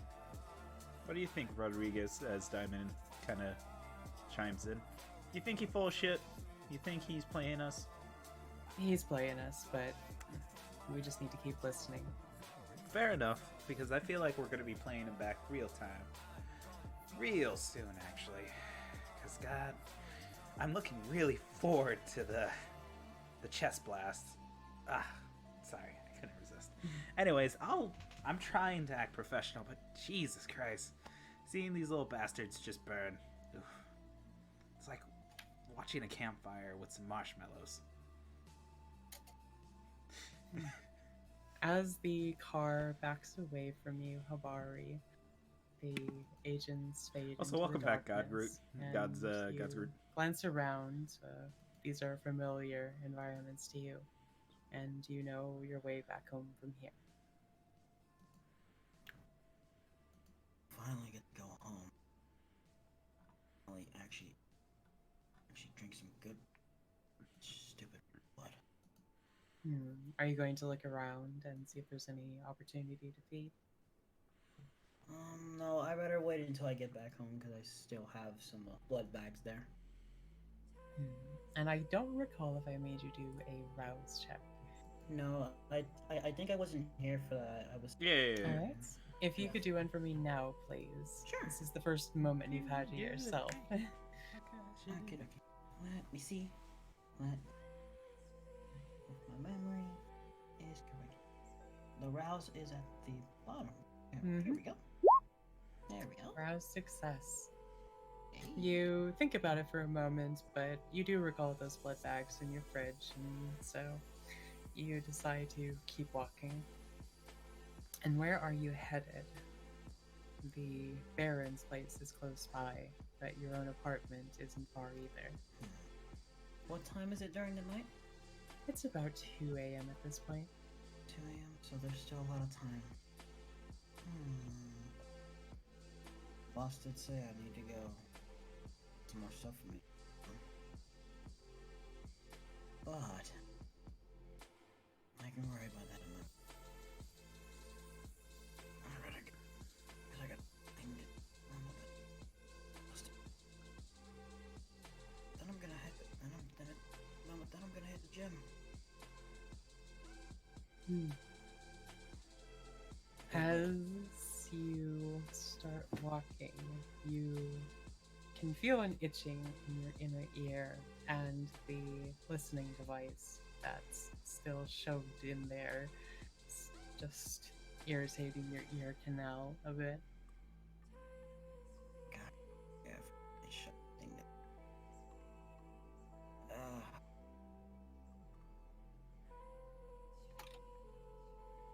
All right. I'll skip home then. Might as well head over to go see what else my boss needs me to do. He's kind of cutting out for me. That's still. Okay. Gosh darn it. I'm gonna change regions really quick, so everybody hold on. Okie dokie. Okay, Beep. how about Beep bop. so you're going to start making your way to the Baron's place? Yep. Alright.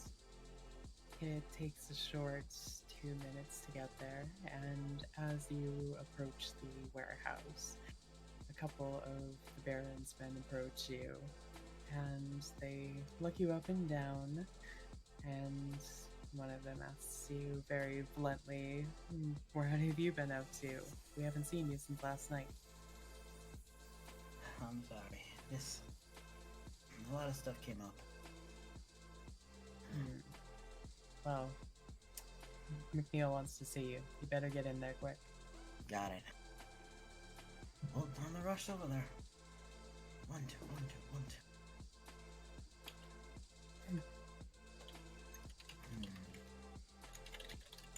2. Alright, boss. I'm here. As you enter his office, McNeil is sitting behind his desk in his comfortable chair, looking very annoyed. He's crossing his fingers and then uncrossing them and tapping on his desk, and as soon as he sees you walk in, he sits straight upright and says, "Hibari, there you are. Get over here." Alright. Guessing something else happened? Yeah, it has.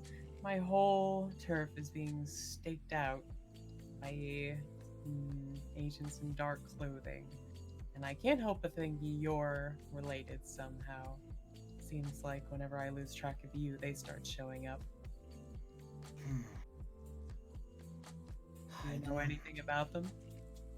No, sir. And he gives you this very piercing stare. Well, I want to know what the hell is going on. I've got an arrangement with the Inquisition, and he lowers his voice and tries to control himself a bit. And whatever is happening, I need to know that my territory is safe. So, I'm assigning you and Mark to go out. Just scope out the area for me, would you? If you find anyone, drag them back here immediately. Understood. And Hibari, no Yes. more staying out all night. I need to know where you are. Yes, sir. He gets up from his desk, moves around, and he places his hands on your shoulders in kind of a comforting gesture, but then he starts squeezing very tightly. I need to know that I can trust you. You are my child, and you owe me respect. Yes, sir. He lets go then and gives you a very painful slap on the back. Well, get going. You have a lot of ground to cover. Gotcha. As I now open and close the door in a second. Fuck!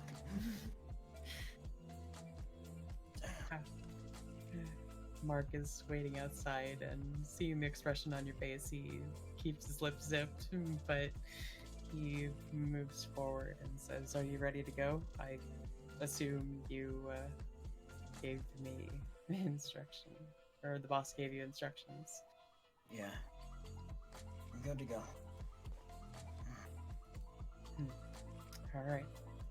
Are you equipped, or he kind of looks you up and down and hesitates saying the words, "Are you already prepared?"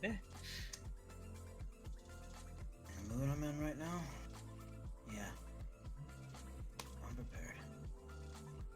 Well, we'd better get going then. I'll start with the block to the north and you go south. And Gotcha. we'll meet Black up in the middle, block to the west. Gotcha. And he sets off, heading away into the darkness while you make your way off to the south. And what are you thinking about everything that's gone on? You finally have a moment of peace to yourself. Nobody directly watching you that you're aware of. As I said to myself in my head, everything has been. The boss me up. Now being used as a plaything.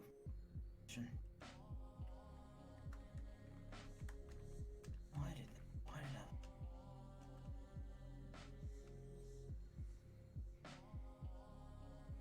Well, as you are musing about everything that's happened to you, seems Okay. like it's been one bad event after the other. Let's see. You What's round a title I can corner, use for a having chapter gone that your sums block up south. sad And the streets continuings are for quiet. that sounds Exactly what you dumb. would expect. The occasional car parked off in the distance. The factories are hard at work, and steam is billowing out into the night. I'm trying to think of And what you would can work hear the instead of distant sad. sounds of men at work. I mean, But something that will work Here equivalently on to this that. street, trying to everything think. is still. After a long moment of quiet, you hear footsteps from the alley nearby.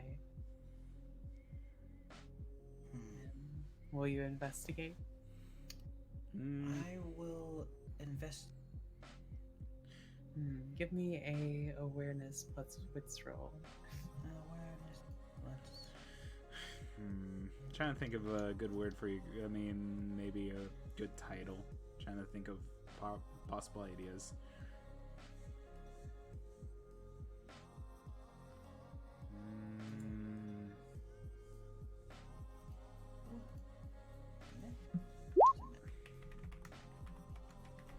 Four successes. Let me refresh myself on which abilities to have, so I'm ready. Alright. As you look to your right into the darkness of the alley, you see a figure walking calmly towards you. And it's not one of the dark-clad figures that you were expecting. It's actually Sorrowful an extremely familiar continuation. face. Sad. Mark has deviated a little bit from the path he said he was going to be walking. I don't think what would work. What you doing over here? You've been giving the boss a lot of trouble lately, Hibari. And honestly, I feel like you don't deserve all the respect he gives you. If it were me in charge, I would have thrown you out on the street months ago. And this latest stint is just making me trust you even less. And as he's speaking to you, he has drawn a switchblade from his pocket and he extends the blade. And before he can say anything else, are you going to react to this? Because, of course, you have supernatural speed on your side. Will re. You know, to roll off my sleeves, I'm really in it. You're not really helping me. Now, I like you, and I really don't want to hurt you. But if your intent is to kill me, then I'll just hold us have hurt you. Can't walk anymore. How's that? He sneers and starts running at you, pulling back his arm to strike. And I'd like you to give me an athletics and dexterity roll.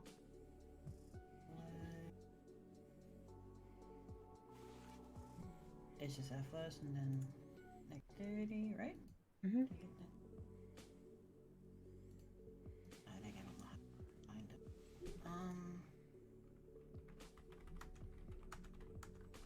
Do them both at the same time or different time? Are you looking to buff yourself up? Because you can do a rouse check if you'd like to give yourself an extra dice. No. Alright. All right. Just give me the roll with no modifier then. Okay, so just So I'm trying to Not one of find them, right? some good words Click on outside athletics of sad. and then add your dexterity as a modifier. Aggravated, distressed, trouble, uneasy, unquiet, upset, worried, despairing, helpless, sunk, disappointed, discouraged, disheartened, literally kind of confusing dispirit, suicidal, I will dolorous, give you a helping hand. lachrymose, whatever. here. I don't know that word. Lugubrious. Nope. Okay. Tearful. So you have rolled 5 successes. Tearful, regretful, rueful, Very easily agonized, step out of the bewished, way as grieving, he wailing, rushes towards weeping. you, and he misses you entirely, blinking in shock as the space where you were at a moment ago is suddenly empty. And you have a clear angle to attack him if you would like to. I go directly for his legs. He's going to knock him to the ground. In that case, give me a brawl in strength, please. Brawl and strength. Not brawl and strength. Really bad. Let's see how this goes. You'll be fine. Let's see. Only one. And that is unfortunate. Yeah, 0 in brawl is not helping you at all. So. No. No, this is not. You can use a willpower to reroll those 2 dice if you would like to. Maybe go for some more successes. I would. Oh, that was missing. All right. So you make just click on one of your green willpower spots and then click on the willpower reroll button and say 2 dice.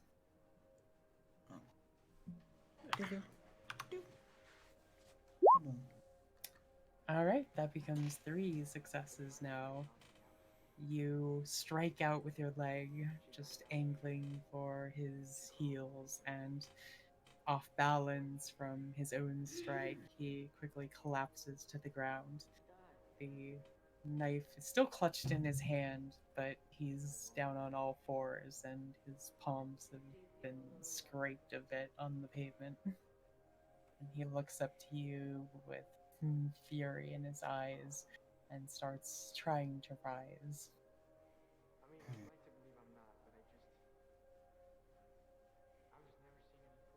Do we really have to? I mean, I am still in a bad mood. Really don't want to hurt you. You don't want to hurt me? Ugh. He's thinking to himself, sizing up the situation. Maybe you're right. Maybe I should just hold my tongue from now on. Whatever you're doing, it's not worth it to get involved. He stands up very shakily, just rubbing his hands on his pant legs and wincing as the flesh is torn. Be honest with me, though. What's going on with you? Why have you been coming and going so much? Why aren't you being honest with the boss? Is there something going on with you? Something did happen. But if I told you, it would put everybody there at risk. He frowns, but puts away the blade in his pocket, crosses his arms. Wow. I didn't see anyone else, so if you're done searching, let's head back. And he just kind of looks you up and down. Let's forget about this, okay? Gotcha. Oh, by the way, with your question of your knife, maybe you should actually work on practice. You know? He glares at you a little bit at that comment, but he pointedly turns his back on you and walks away in the direction he came. First night back and all this. Well, am I looking any worse? Find out. And so you will. But how is everyone doing for time?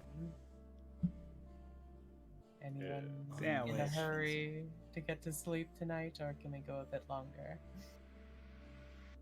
I'm I fine can as go a always. bit longer. I can go. I'm a sandwich. Oh, hi, I didn't get a Sandwich. sandwich. I mean, Insert I have a the bunch of to be chocolate in continued me. JoJo. That's Jojo. I got a bunch of chocolate in my body, so get 'em all.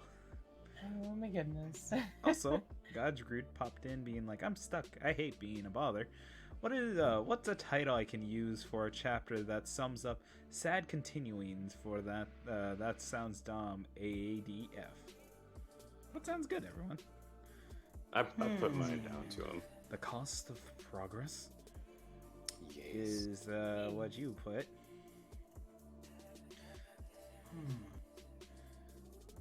Tearful continuations. I don't know. Unfortunate. Happens. Life happens. Tacos. I really can't think of anything at this point. I'm sorry. Or rather, life goes on. The cost of life. Goes on. Flamingos. The price of living. The price What of are death. we even fighting for? The price of freedom. The price. Sorry, I was thinking Final That's Fantasy alright, Crystal copyright. Chronicle. I mean, Crisis Core, because that's the song.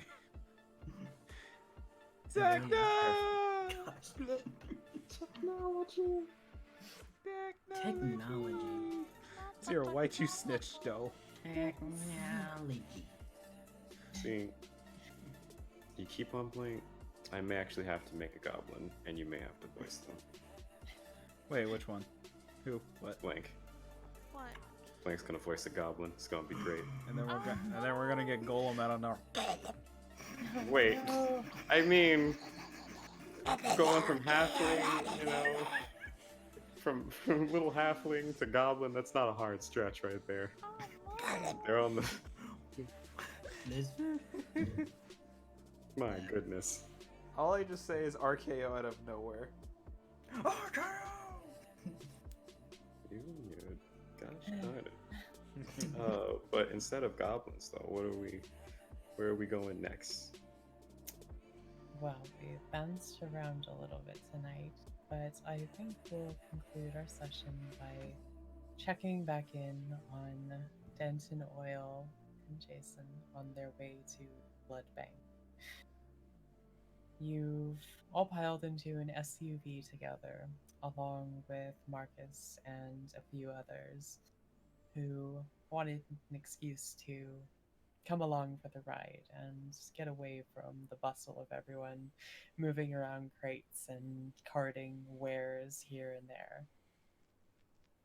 Oil is at the wheel, and she knows of a place not too far away. It's somewhere you've been before, Dent, for supplies, because every now and then you do need medical supplies to patch up your men, or if you're desperate, there's always a blood bag or two you can grab from there. And it's not too long of a ride away. As you're all riding in the car together, however, are you discussing everything that's happened?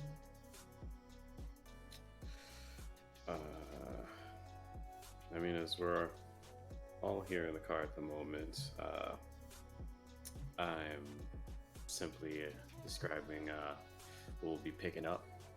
Just a few necessary medical supplies, because I know Jones is starting to run a little low. It's just a casual pickup. Marcus is making notes on a notepad so that he won't forget anything. Alright, so we've got needles, we've got antiseptic, we've got painkillers, we've got... anything else, boss? Blood packs. Blood packs, right. Plenty So of them. anyone needs a transfusion. As I chime in, plenty of them. We need a ton, and make sure it's different types, but 5 of each. 5 of each different blood type. Okay. He just scribbles that down with a little bit of a raised eyebrow. Listen, we need to make sure that we have spares just in case anyone needs a specific type, like type O or type A, or I don't know. I'm not a doctor, but it makes sense.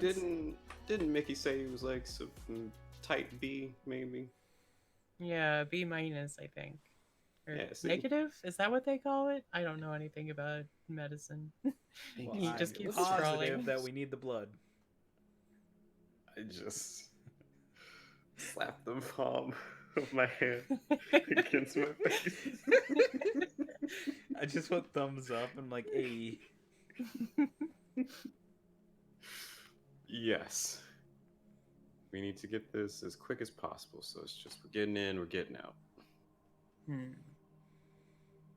Marcus looks to the other men in the car and he just confers with them, making sure that they're all aware of what they need to grab. Okay, so Rick, you're gonna grab this, and Tom, you're gonna grab that. And he's being very official about this, and Dent, you can't help but think he's been taking notes from Jones, wants to seem a little bit more responsible and respectable. I will remember that when I am meddling out with Jones, everybody's pay grade.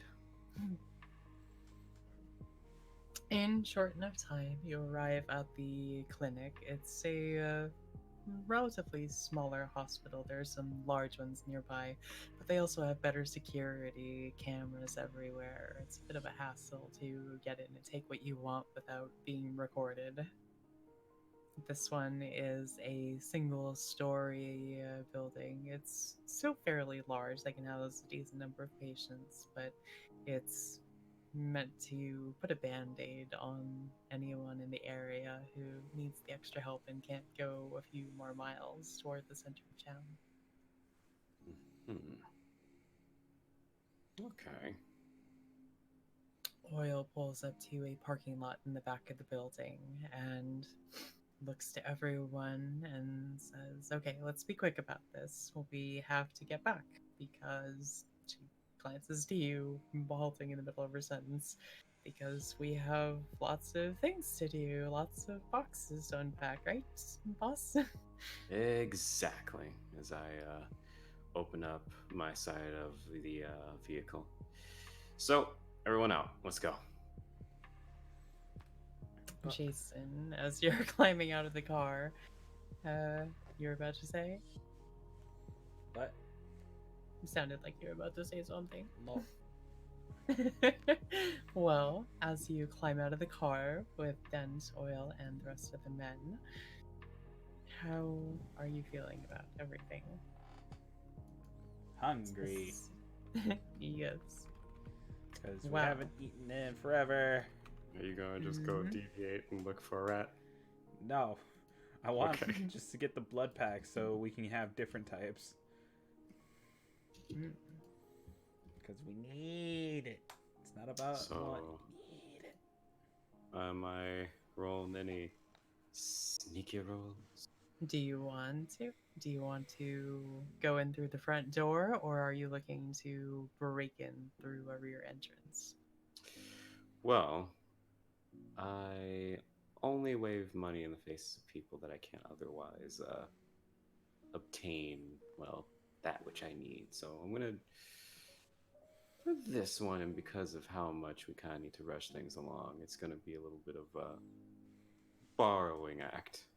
Hmm. So I'm gonna do it a little bit stealthily. All right, I'm gonna throw a curveball at you then. Give me a stealth plus strength roll because I need you to sneakily break open the back door. Hey, that's my job. Oh, joy. Unless you'd like to step back and let Jason take a crack at it. This is a new scene, right? Mm-hmm. Okay. Just had to make sure about that. I'm good. Dang it. Listen, Dang it. breaking it in. Dang it. It ain't something I'm new to. Fine. But I also want to stealth because I want to help. All right, give me that stealth and dexterity roll. Not so fast. I trigger my trap card. I have all my abilities. Just gonna turn invisible. I mean, you could, but that would be a browse check, which might not be necessary. But I trigger my passive, the Cloak of Shadows, the Silence of Death, and use the Unseen Passage. well, Cloak of Shadows only works when you're standing still, and Unseen Passage only activates if you are unseen. If you want to move around the corner of the building, for instance, then you can activate it, but you would be unheard the whole time because there's no condition for Silence of Death. Well, Dent's at least trying to. Wait, he broke in, right? Yep, he reached out with one hand and just quietly and quickly yanked open the door so hard that the lock snapped.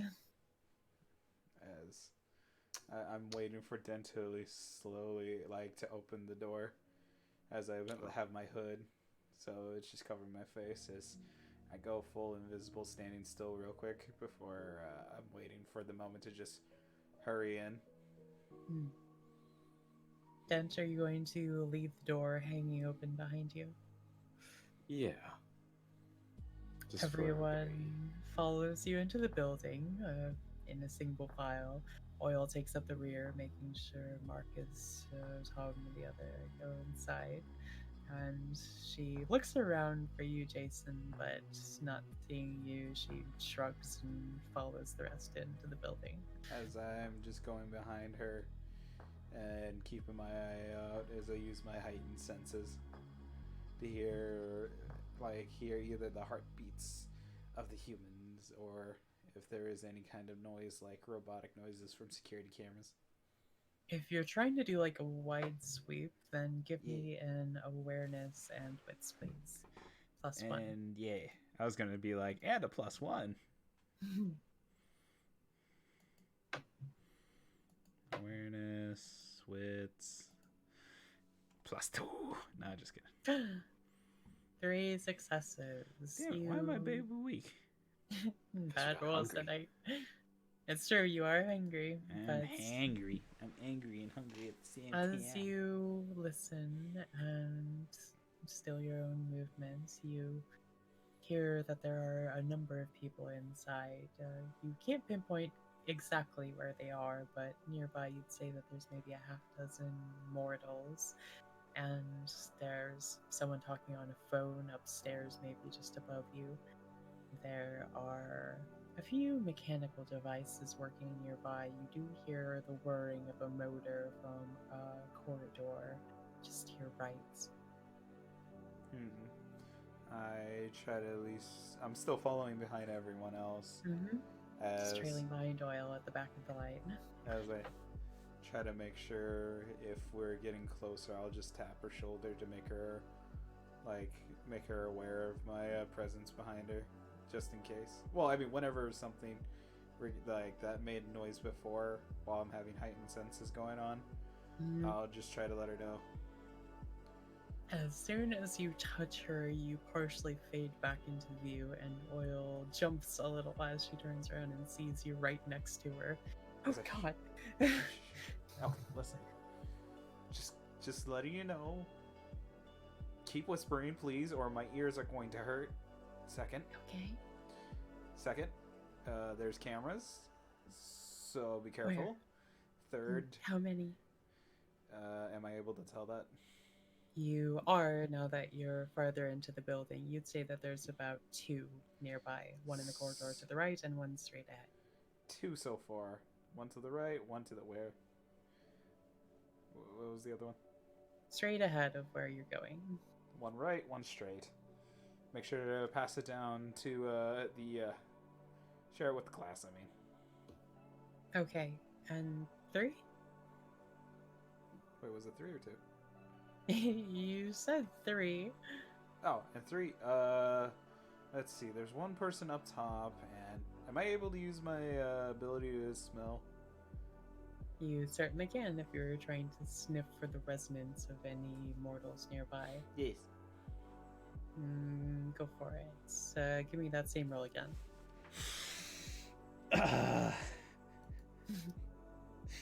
Sorry. Had to use my sniffer. You hear the sniffer? My sniffer. My snafu. That apparently is 3 getting English dub. successes. Oh. Big dubs. Yeah. Big dubs, big subs. Sniff at the air, and it's hard to pick up as clearly as you can hear them, but in the direction of what must be the main desk down the corridor straight ahead, you smell the scent of the receptionist's blood. And this feeling of an overworked person whose blood is just flowing sluggishly through their veins comes to you. And Receptionist. smells appealing, but not the time for that.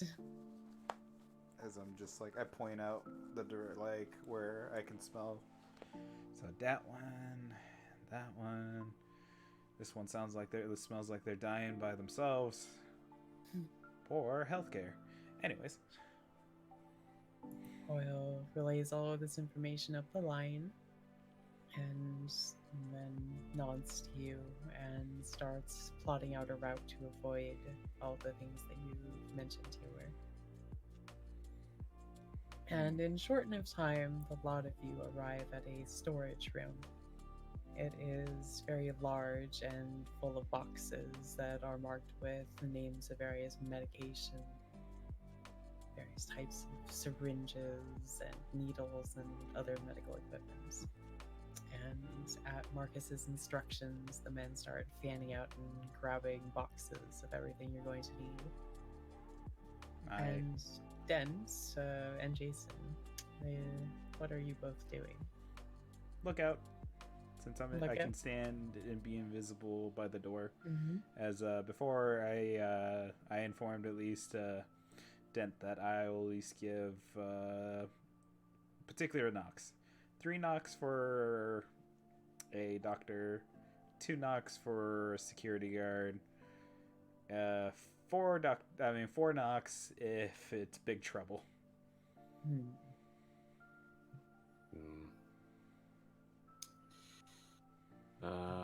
While everybody's grabbing as much as they can, I am going to look as well for some of the blood packs, but before I do so, I will kind of hang around a bit in the shadows and see if any guards are making their little rounds. If you'd like to give me a sense the beast, that would definitely give you a little bit better perception if there's anyone nearby. Okay. Oh yeah, sure. What you need And help let with, me God's Groot? double-check the roll on that one. So just resolve and discipline. Yeah, that thing. Potato. That's rouse. That. You get hungry for no reason. Alright, here we go. I think this is the right one. There we go. Yes. 3 successes. You just extend your sense, feeling around for the presence of any other mortals, and especially any other supernatural entities. And the building seems to be largely devoid of any weaker signatures, but nearby you do feel a kindred presence. It's not moving towards you, but it is nearby. I don't like that. As I hang him back with Jason for a moment, we have an unfortunate friend close by of our variety. As I proceed to knock at least 4 times at the door. Oil is with you in a moment. The men are still gathering up things, but she says, "What's wrong?" Time to go. Oh, okay. There's someone here more akin to, well, our nature hanging about, and I don't like that. She hisses to you, and did you get the blood? Not yet. I'm gonna go and do that, but I need you to go and be lookout with Jason here. Okay, will do. We'll get the supplies to the car and be ready for you. All right. I'm gonna look for as much blood as I can carry, but I'm gonna be, a little generous. I don't want to just steal all their blood packs here and then just leave the normal schmucks. We to need a just- transfusion right away. Where's all the blood? None. You're getting none. No more. Well, there are signs actually marking the different sections of this storage area, and one of the signs points you down the hallway toward the blood bank. And incidentally, that is the same direction as this feeling you're getting of a beast nearby. I don't like that more so. Okay. Well, again, me and Suspense, we're not friends. We're never friends, really. We kind of act out of each other. But since I do have people here, if I see some of my folks around, just gonna motion them to get a move on with whatever they've grabbed. Hopefully, does it look like they have a bunch of blood packs? No, they haven't been able to find any. They've found lots of other supplies, everything else that was on the list, but all of the blood is in that room down the hall. All right, so I'm just motioning them to get the lead out, and I'm gonna wander myself down to that hallway, trying to be as sneaky as possible. All right, give me that stealth plus dexterity. Okay. Okay, I believe you. I don't want to jump in the line. Oh, And shit. Jason, you still just hanging back Okay, and I keeping believe your you. watch? Well, We believe. let's see. Sorry, I'm doing 2 things.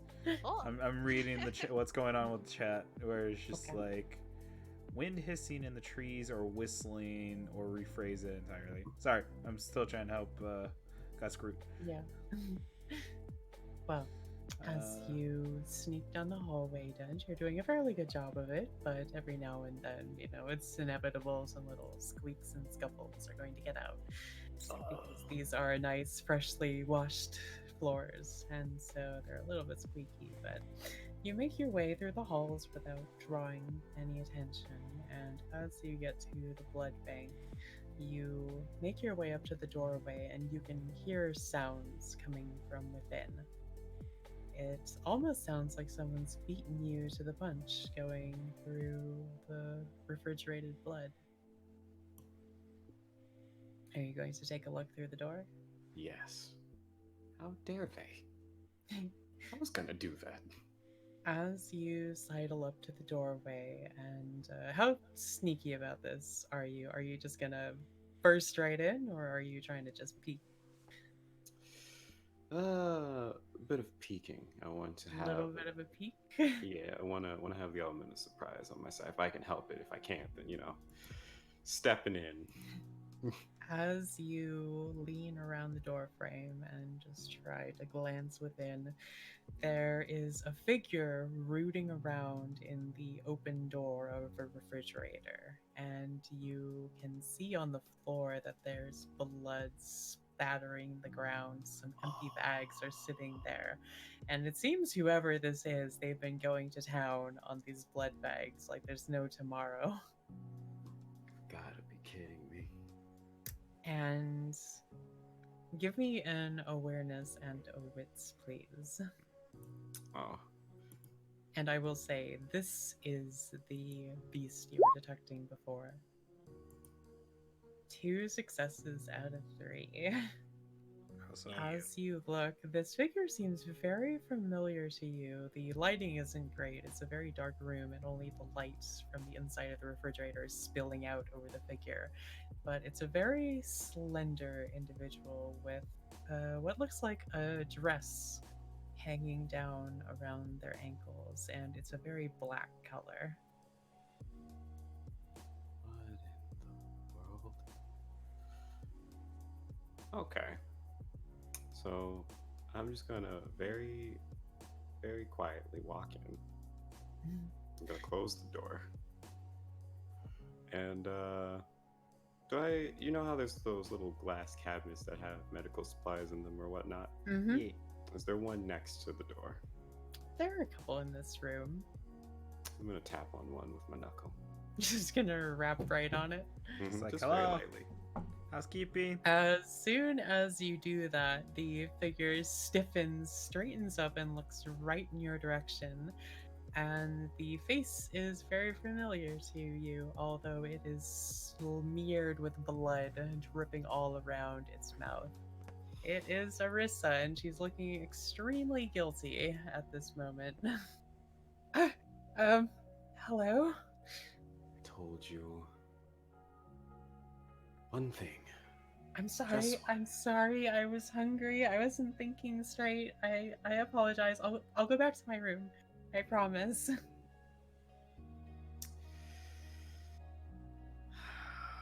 You're coming with us. Just come here. But, going. but it's No, no, fine. no, no. I'm going back right now. No, and no. he turns around and walks to the nearest wall, and you can see that there's a chalk outline drawn on it. And What? before you can do anything, she steps through the wall and disappears. What in the... As I'm just kind of standing there for a moment, kind of baffled, just kind of scratching my head. Okay, you know what? All right. Do I see... Because I see the state that's in at the moment. I'm not cleaning that up. That's for whoever walks in here and just has to deal with that. The But night janitor comes in. Oh my god! And then I walk in. Are you going to follow him in, Jason? Well, at this point, I'm like, it's been a while, so I'm gonna at least tell Oil to stay there and warn the guys if any more people at least pop in. So I hurry over to where Dent is. Since I Alright. can be fast and stealthy at the same time, like what? As you enter the room, opening the door, you see this scene. Dent is staring very hard at a wall as a refrigerator door is hanging open behind him, and there are numerous empty blood packs and blood all over the floor. As I look at Dent, I'm like, what are you doing? She got out. Wait, She got who? out. Wait, who? I'll leave you to guess for a moment. Our new adopted child? Please don't call her that. But yes. Well, you're keeping her, so I shrug. Don't remind me. Look at this. I just want to, and I just make this strangling motion with my hands. Well, this kind of confirms the point that she's a child. If she's making a spill, like, oopsie, I made a mess. Making a sarcastic remark, looking like I was having a wee baby face, like, "Woo." You know, I didn't have these kind of issues with Greg. He was so nice and so polite. Whatever. Didn't we All beat right. He's the still crap locked out in of a Greg? bathroom. He is. Didn't we try to beat the I crap out of upgraded him? him though. I upgraded him. I upgraded him to the one of the little bathrooms in Hooray! place. He's so happy to have a new bathroom to live in. Dent, are you feeding him? I'm actually gonna Yeah. be What are you Of course feeding I him? am. What are you feeding We him? should check in Well, on Greg sometime. I stare at That'll Dent. be fun. What are you feeding him? As I point towards my arm. But Dent, don't feed yourself to the bad guys. Oh no. He's going to become one of my guys very, very soon. But that was What? Greg, the one that Yeah, we it is. combo punched, like a bunch of cool guys. And what do we do to the bad guys besides kill them? Not change him to one of us. We do exactly that. But he's a liability. He could easily backstab one of us. I mean, this is possible, but that goes for any point in time, and it's not like we have a glorious number of allies on our side. Actually, as I put my finger up, that technically means you've already adopted 2 people. You've I'm just adopted gonna Greg. start grabbing the blood, just as few blood packs as I can. I'm just going back. Actually, I just grabbed like 2, just 2. Done. Dent is done with the shit. I'm so very Proceed to leave door now. just walking back out as soon as I grab the 2. I and unzip my just- book bag and I just try to grab as many as I can fit in my bag. I am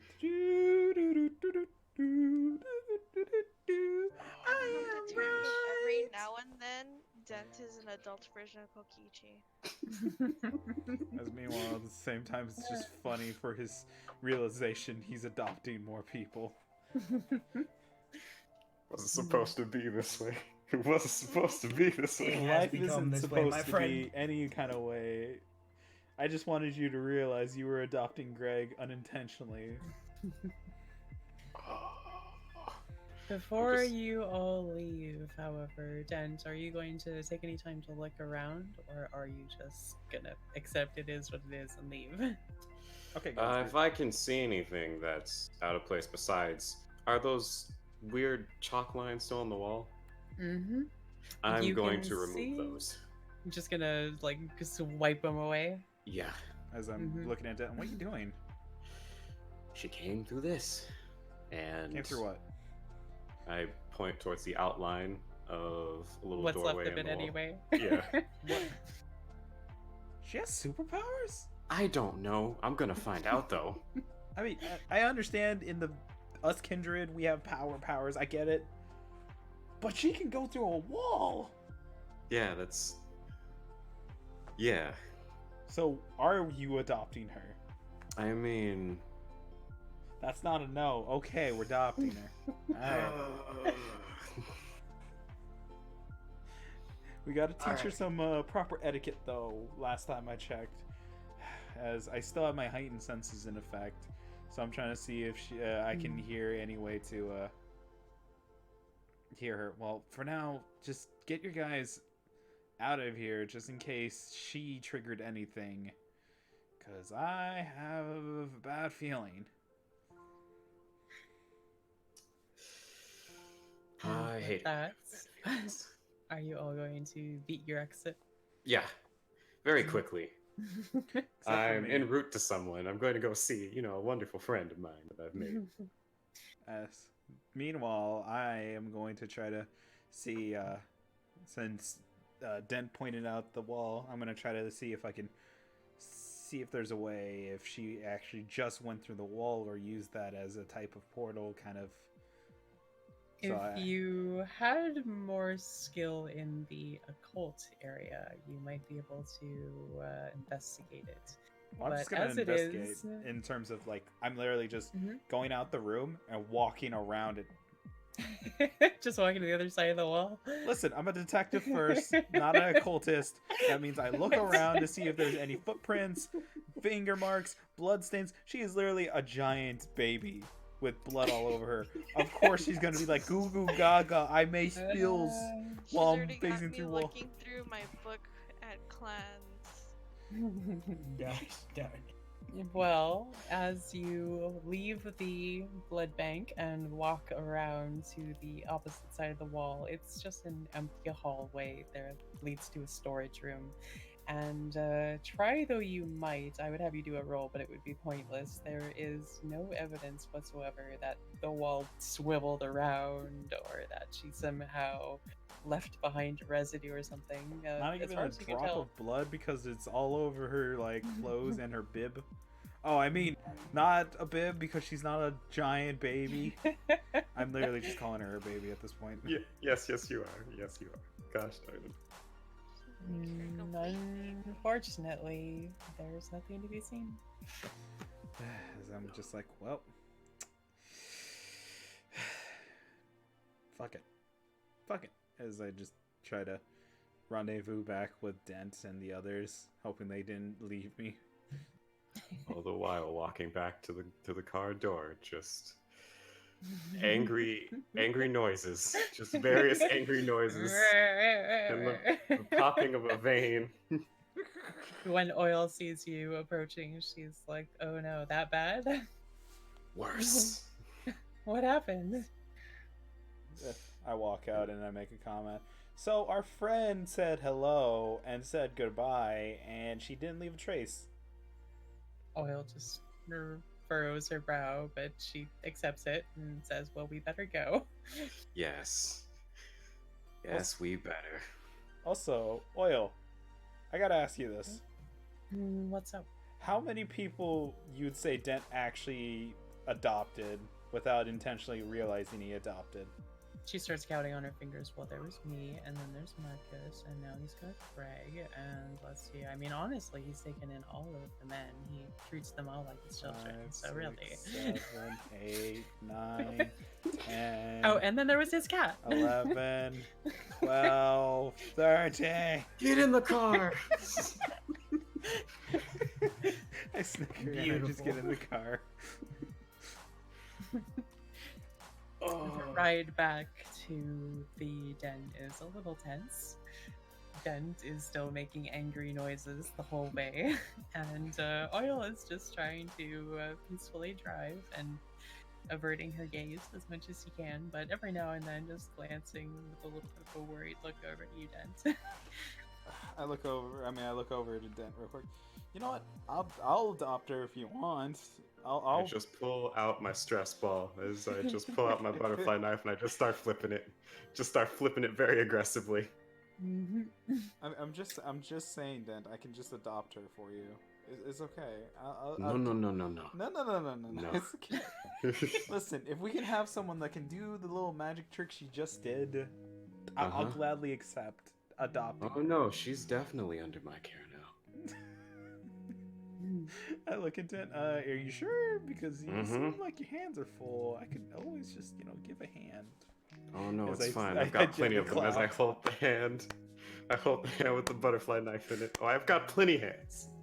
All the hands I need.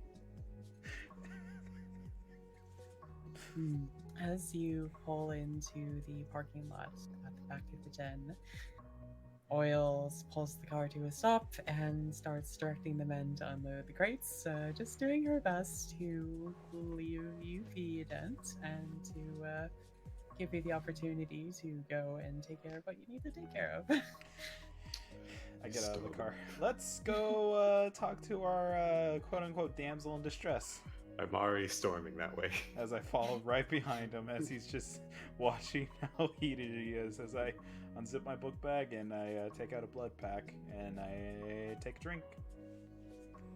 Go, go, go, go.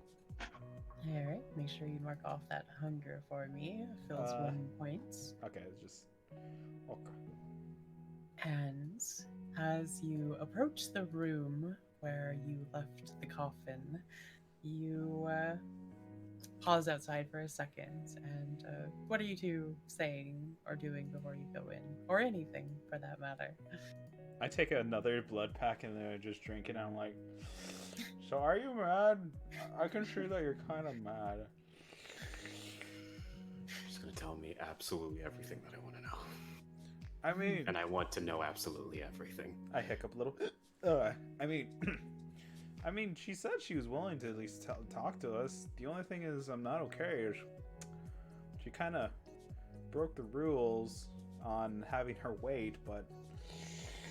Mm-hmm. I don't know. You gotta teach her, As a matter oh of dear fact, papa. As a matter of fact, as I look to you and then back at the door, and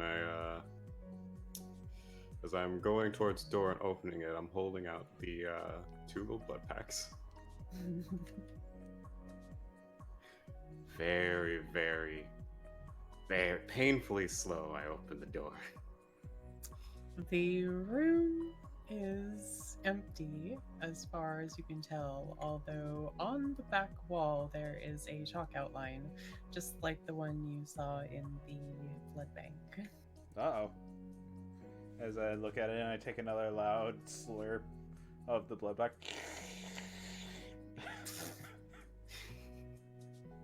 Are you going to... Another vein. It's just pulsating up my head. I'm gonna look around. I'm gonna try and sense the beast to see if she is nearby. She is extremely nearby, and as soon as you extend your senses, you snap your head to the right, and she is standing there very quietly against the wall, looking extremely timid with her hands just clasped together and being like, "Are you mad?" I'm just gonna activate Eyes of the Beast. As I'm just like, I already finished the blood pack, and I'm like, that actually tasted good. Huh. Wait, can I take off another dot of the thing? You can. Neat. I Wait, appreciate is the like roleplay. if I get if I drink another one, does that completely remove my hunger? The only way to remove the last dot of hunger is to drain a mortal to death. Damn it! But what if I drink enough blood? No, you will always be hungry until you drink the last drop, and it will only satisfy you for a little while. Damn it! Such is the vampiric condition.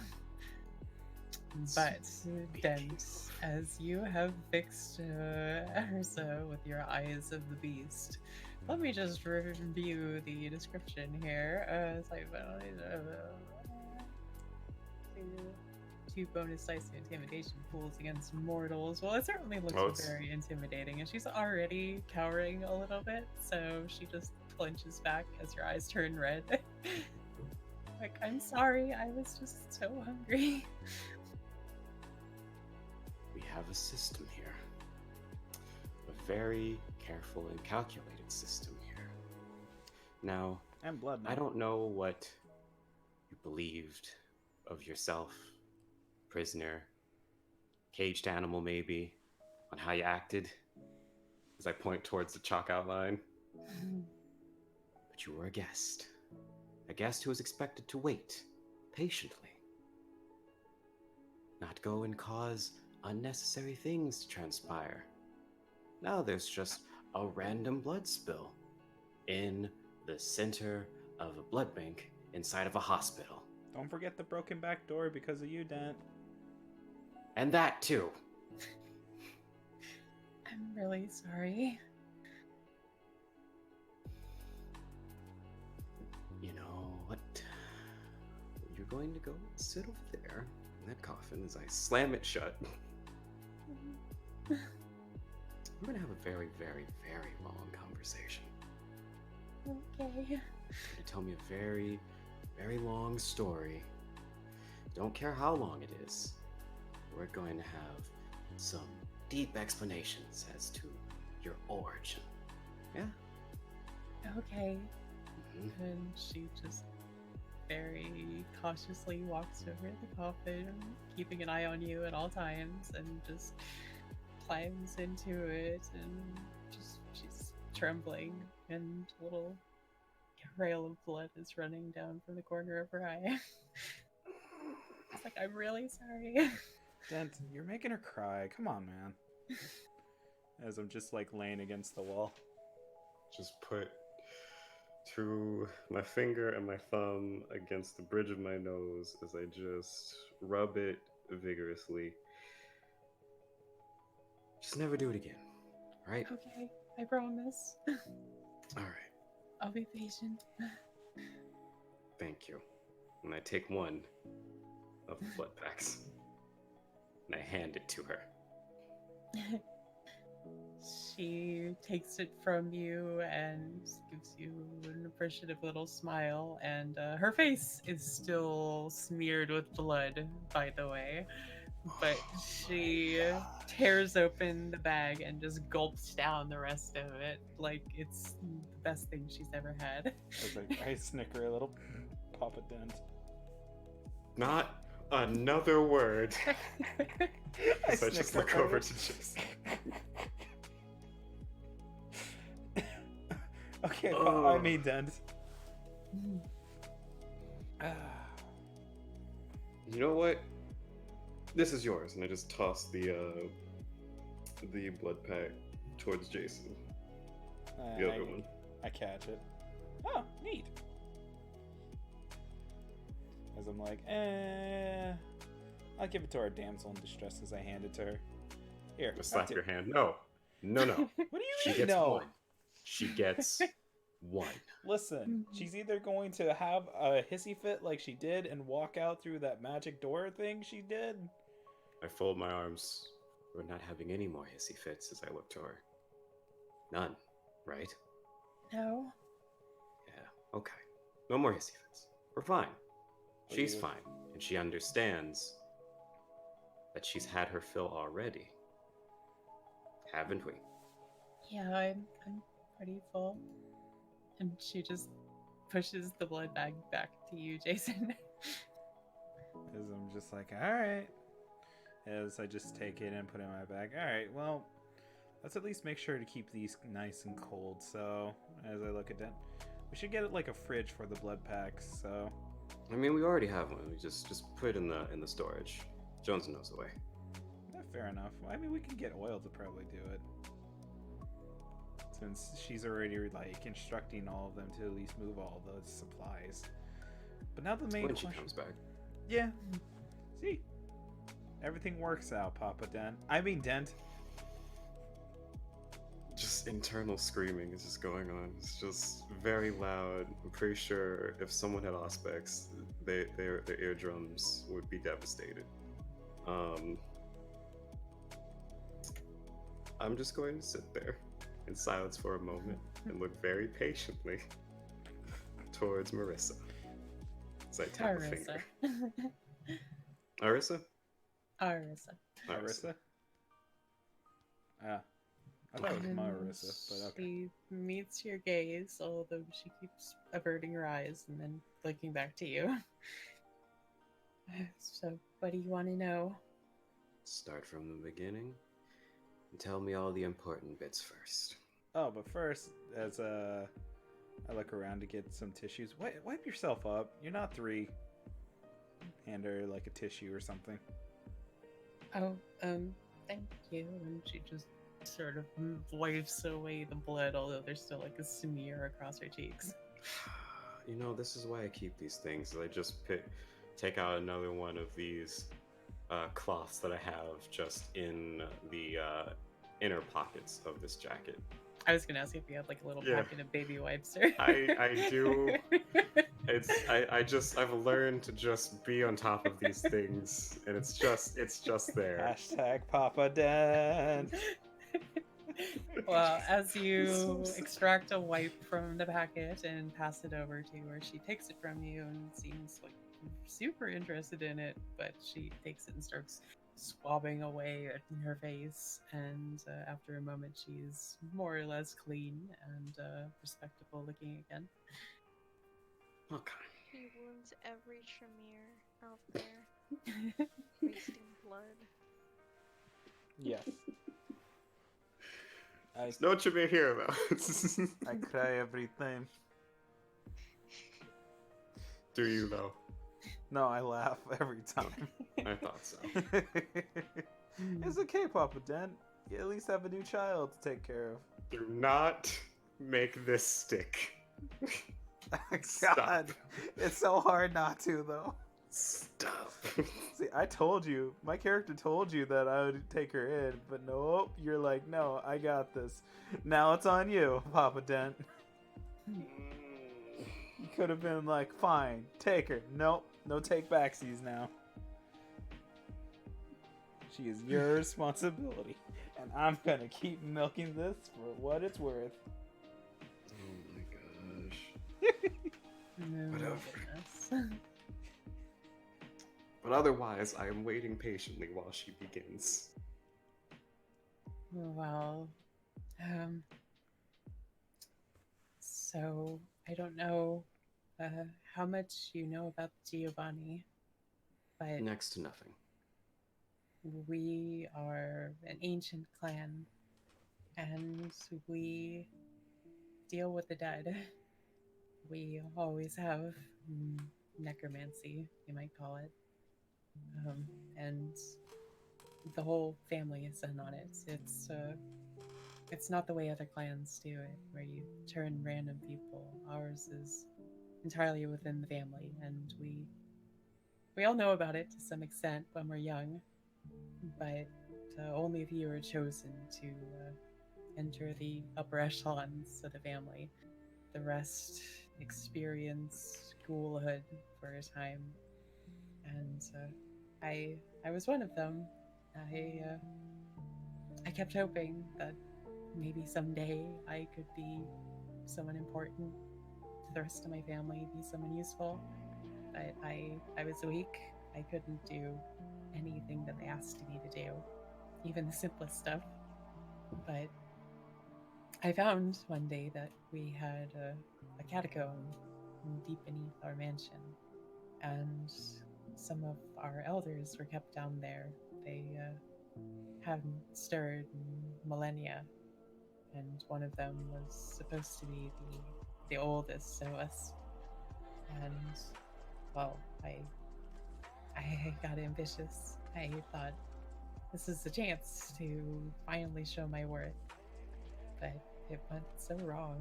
I drained all of her blood. I gave her some of mine back, and I ate her. And as she's telling you this, she starts tearing up a little bit, and she looks honestly remorseful about it. When I did, I felt something I wasn't expecting. I don't think I just got her blood or her power. I remember things that she knew. I think in some way I am her. You know, it all gets jumbled, but I do remember turning myself in and telling them what I'd done. And as soon as I did, they staked me. They told me I was evil. They put me in that coffin and said they were sending me off to the ends of the world to die. And I've never been so scared in my life. And I don't know how much time passed, or how long I was in there, but the next thing I knew, I saw both of you. Huh. I mean, to be fair, you're lucky because they could have just chucked you in the sea. But They could have, but it's not the way we do things. We don't just bury our problems in our own backyard. Mhm.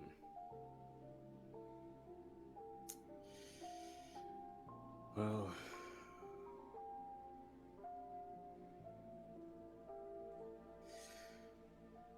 I put a hand on her shoulder. Mm.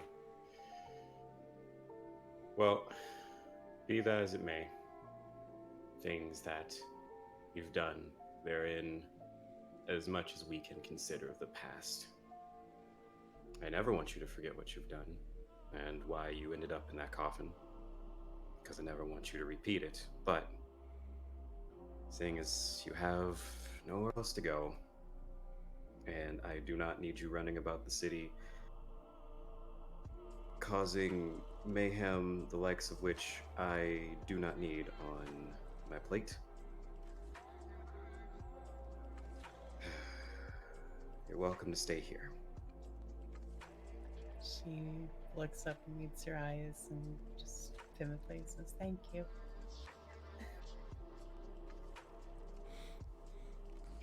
As I make a remark, welcome to the family. Please, I've had enough of families for one lifetime.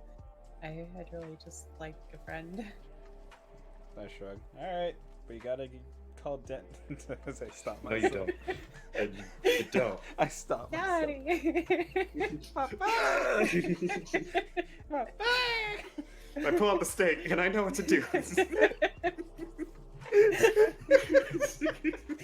No, my God. but in all seriousness, I was like, well, if you need friends.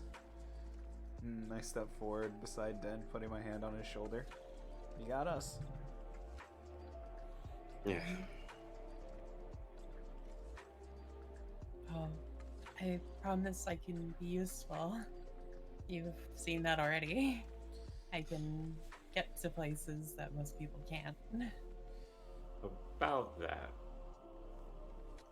what else can you do? Actually, yeah. Wow. For starters, I can do this. And she leans back and she vanishes into the floor. What? Oh, okay. All right, that's As you That's stand true. there staring at the coffin, the door opens behind you and she says, "Ta-da!"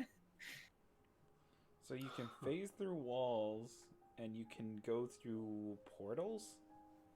I travel through the underworld. It's What? it's called the Shade, and I can pass through the veil, and I basically become a ghost. And As I put my hand on Den's shoulder. We have someone equivalent to Danny Phantom. Oh, wait, what is that? what is Danny Phantom? See, now I have to show you both something on YouTube. Damn it! As I just start humming the theme. Da-da-da-da-da-da. He's a phantom. Well, it's not for fun, you know. I can talk to ghosts, and I can even touch them and things in the underworld, and I can bring them back. Like, she looks around a little bit, and she walks over to the corner of the room, and she reaches out into what looks like the empty air, and grasps her hand like she's taking hold of something, and she pulls a bone out of thin air and says, "This belonged to someone who died in this room. I don't see them here. They must have moved on. But, here, you take this." And she walks over and gives it to you, Dan. Dent, what did you do? It's not something I did, but I'd very much like to find out myself. Well, we got a mystery afoot. Not another one. Not another ghost. I'm. Ah. Okay. You've had whatever. ghost problems? Yes. We have our own ghost hunter then. As I point at her. I can help. Da-da-da-da-da, she's the phantom. I need to know what that is now. What in just okay. All right. besides that, so in order for you to stay here, though, there's a few things besides the ground rules that, trust and believe, I will walk you through personally. Mm. Besides that, you have an option. As I am now firmly aware, you can escape the confines of this room with relative ease. Rather than doing so, you have the option of joining my establishment here and coming under my employment, or remaining a guest, to which you will be left to your own devices here within this building, but you will be a bit more restricted from certain areas that you need not be in. She looks thoughtful for a second. Well, you've been kind to me, even though you don't need to. So, as long as you don't want me to do anything too terrible, I'd be happy to help you. Oh, don't worry, I do terrible things all on my own. I am curious about that shade thing, though. Are you the only one who can walk through it? No, others of my clan can use them as well, although I don't know if there are any in this part of the world. Can you detect if there's anyone that can also do it? I could always look. Well, as I put my finger against my chin, I think it's smarter to just stay hidden for now. Because I don't know if we would want the prince to figure out we have someone this reliable. Definitely not. He is to never know. Ever. He and the you-know-what. I mean, it's best that they know nothing to begin with, but yes. Yeah, but that just means there's going to be more ears around us. I'm gradually getting used to that, and I am thoroughly upset that I am. As I just start to recount the new addition to the circus that I now run.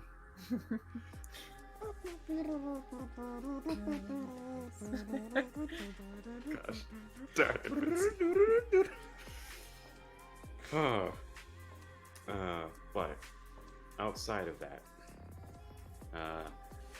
we'll have you meet a very educated person here named Jones, and he will walk you through what you will be doing, and we'll try and set you up with something that keeps your hands preferably clean and free from doing things that would get you in,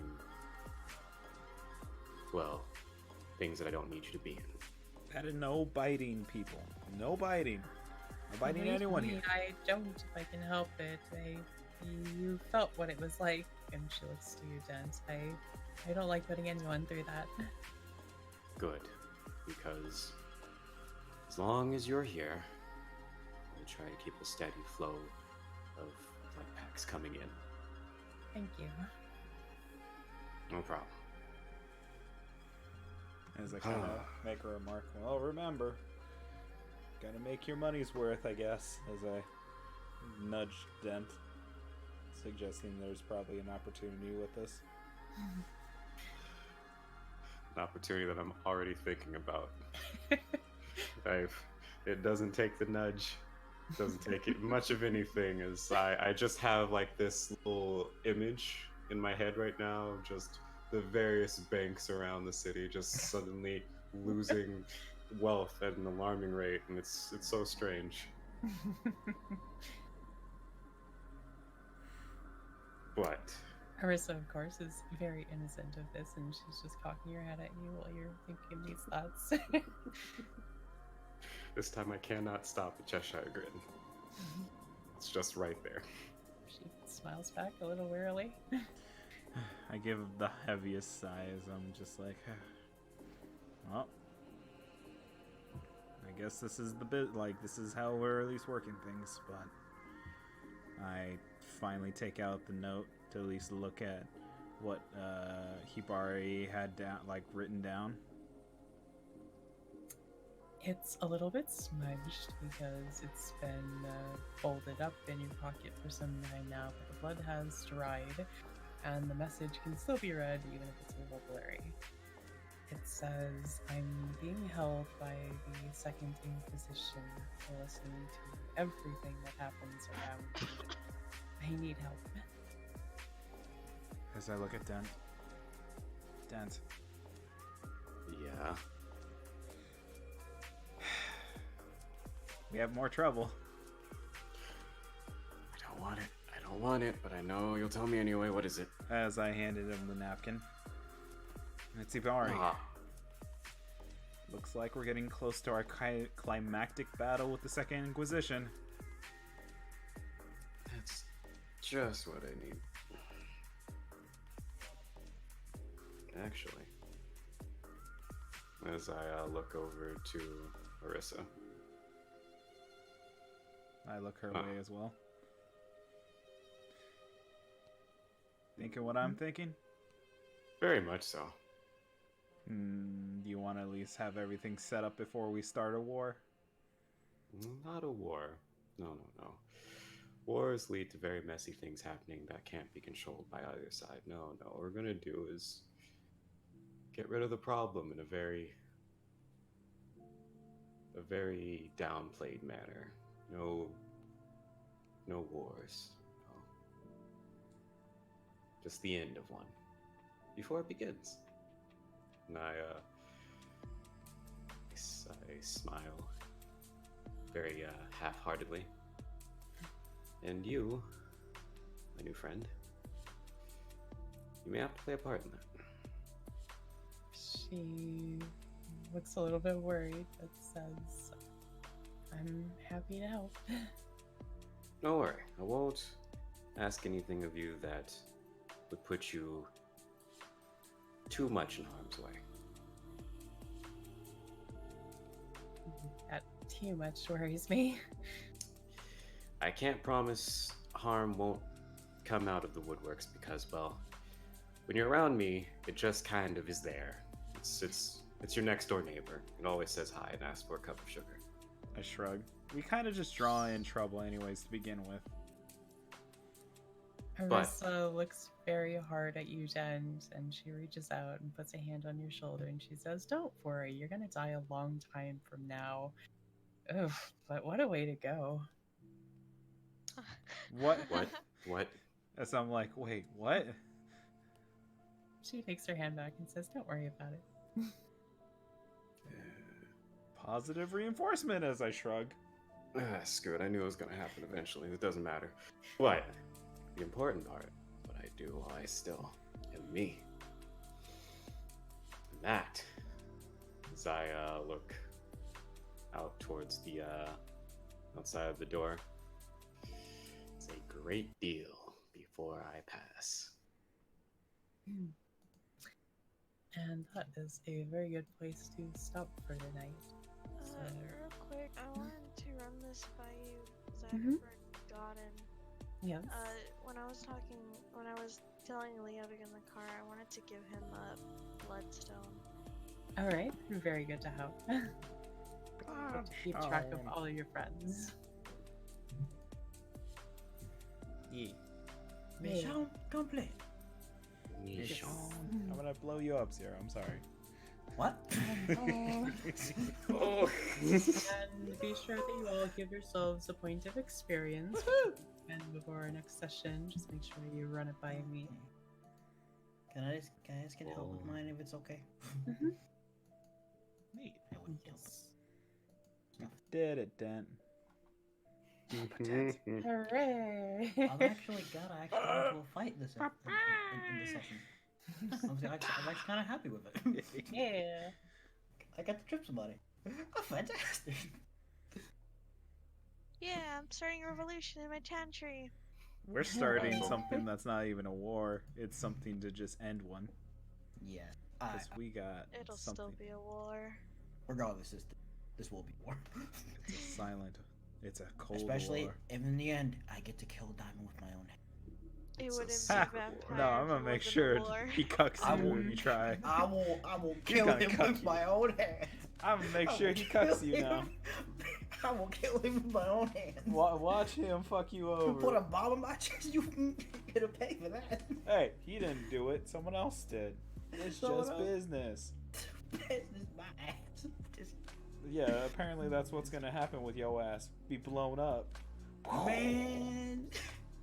I mean, there is a This is high like your warning. chance. You could always get it out first, though, without them knowing. What? Maybe. Yeah, sure. I mean, this is Vincent. Listen, Vincent, whatever Vincent. happens with my character, Agent Diamond, is gonna whatever happen based off of what Vic wants, and not what I actually want to think is funny. I mean, I had to put a limit on it. You can't blow him up because it's funny. Fuck. I'm mad now. Thank you, Vic. I'm only gonna blow you up if he cashes on to your shenanigans and realize that you. That's cucked them. perfectly valid. Yeah, that Because- that's valid. I'll live with that. I will They're live with aware that you're like gonna screw them over anyways. They're not stupid. Some point, yeah. Well, no, they just realized even whenever you said, "Nah, I won't." No, I'm not. They gave you the look, and it's like, "Yeah, you so full of shit." Yeah. Just realize as soon as your allies coming in and they realize it, you dead. You dead, motherfucker. But thank you everyone for playing tonight, and thanks to everyone who watched. Yeah. Beautiful Yeah, They're day, starting their everybody. own little revolutions in their own little places. Welcome to Yeah. the world of new solutions. No. Welcome to the world I said of no. revolutions No. inside. Meanwhile, Gosh darn it. I did. meanwhile with them punching the wall.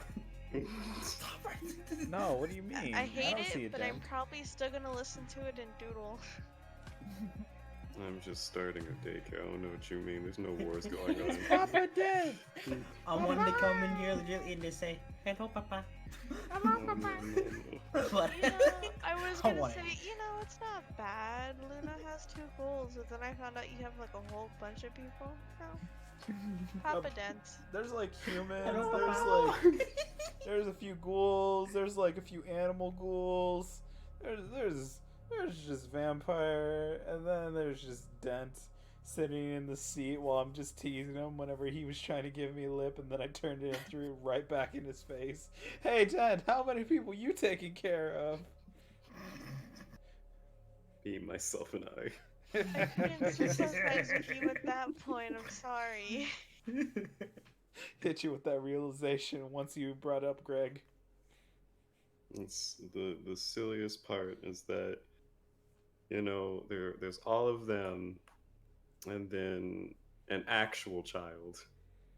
And it's very upsetting. I have Yep. to take care of these grown adults. Yep, Can't take care of my own child. yep. And now you're dad. Hello, Papa. You'd better die, dang it. Yeah. Sorry. He Now actually you has have his more own kids. family now. Memory. Now it's Fast and Furious. Memory. Oh, Memory.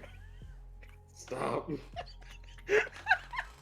I mean, long as we're not doing crazy car chases where we flip over and drop a grenade in a helicopter. No, Wait, that we part have comes to. later. Yes. Yeah. Yes. Here we go. We need to build up to the car chases and the, helicopters. What do you mean? That's not Fast and Furious. That's always what happens in Fast and Furious. Car chases. That's.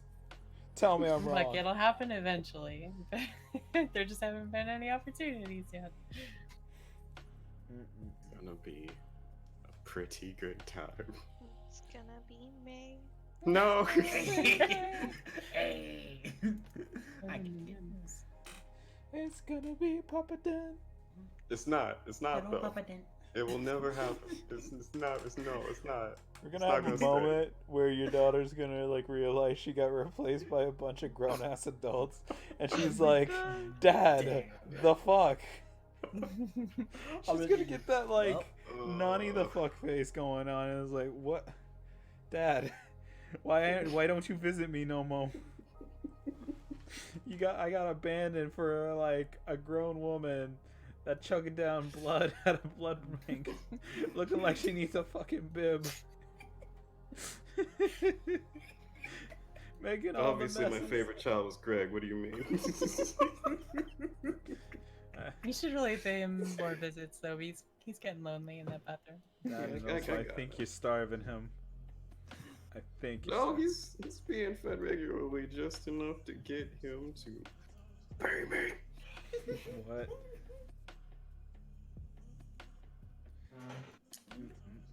But anyways, that ought to do it for tonight. Take care, everyone that's watching. Good night.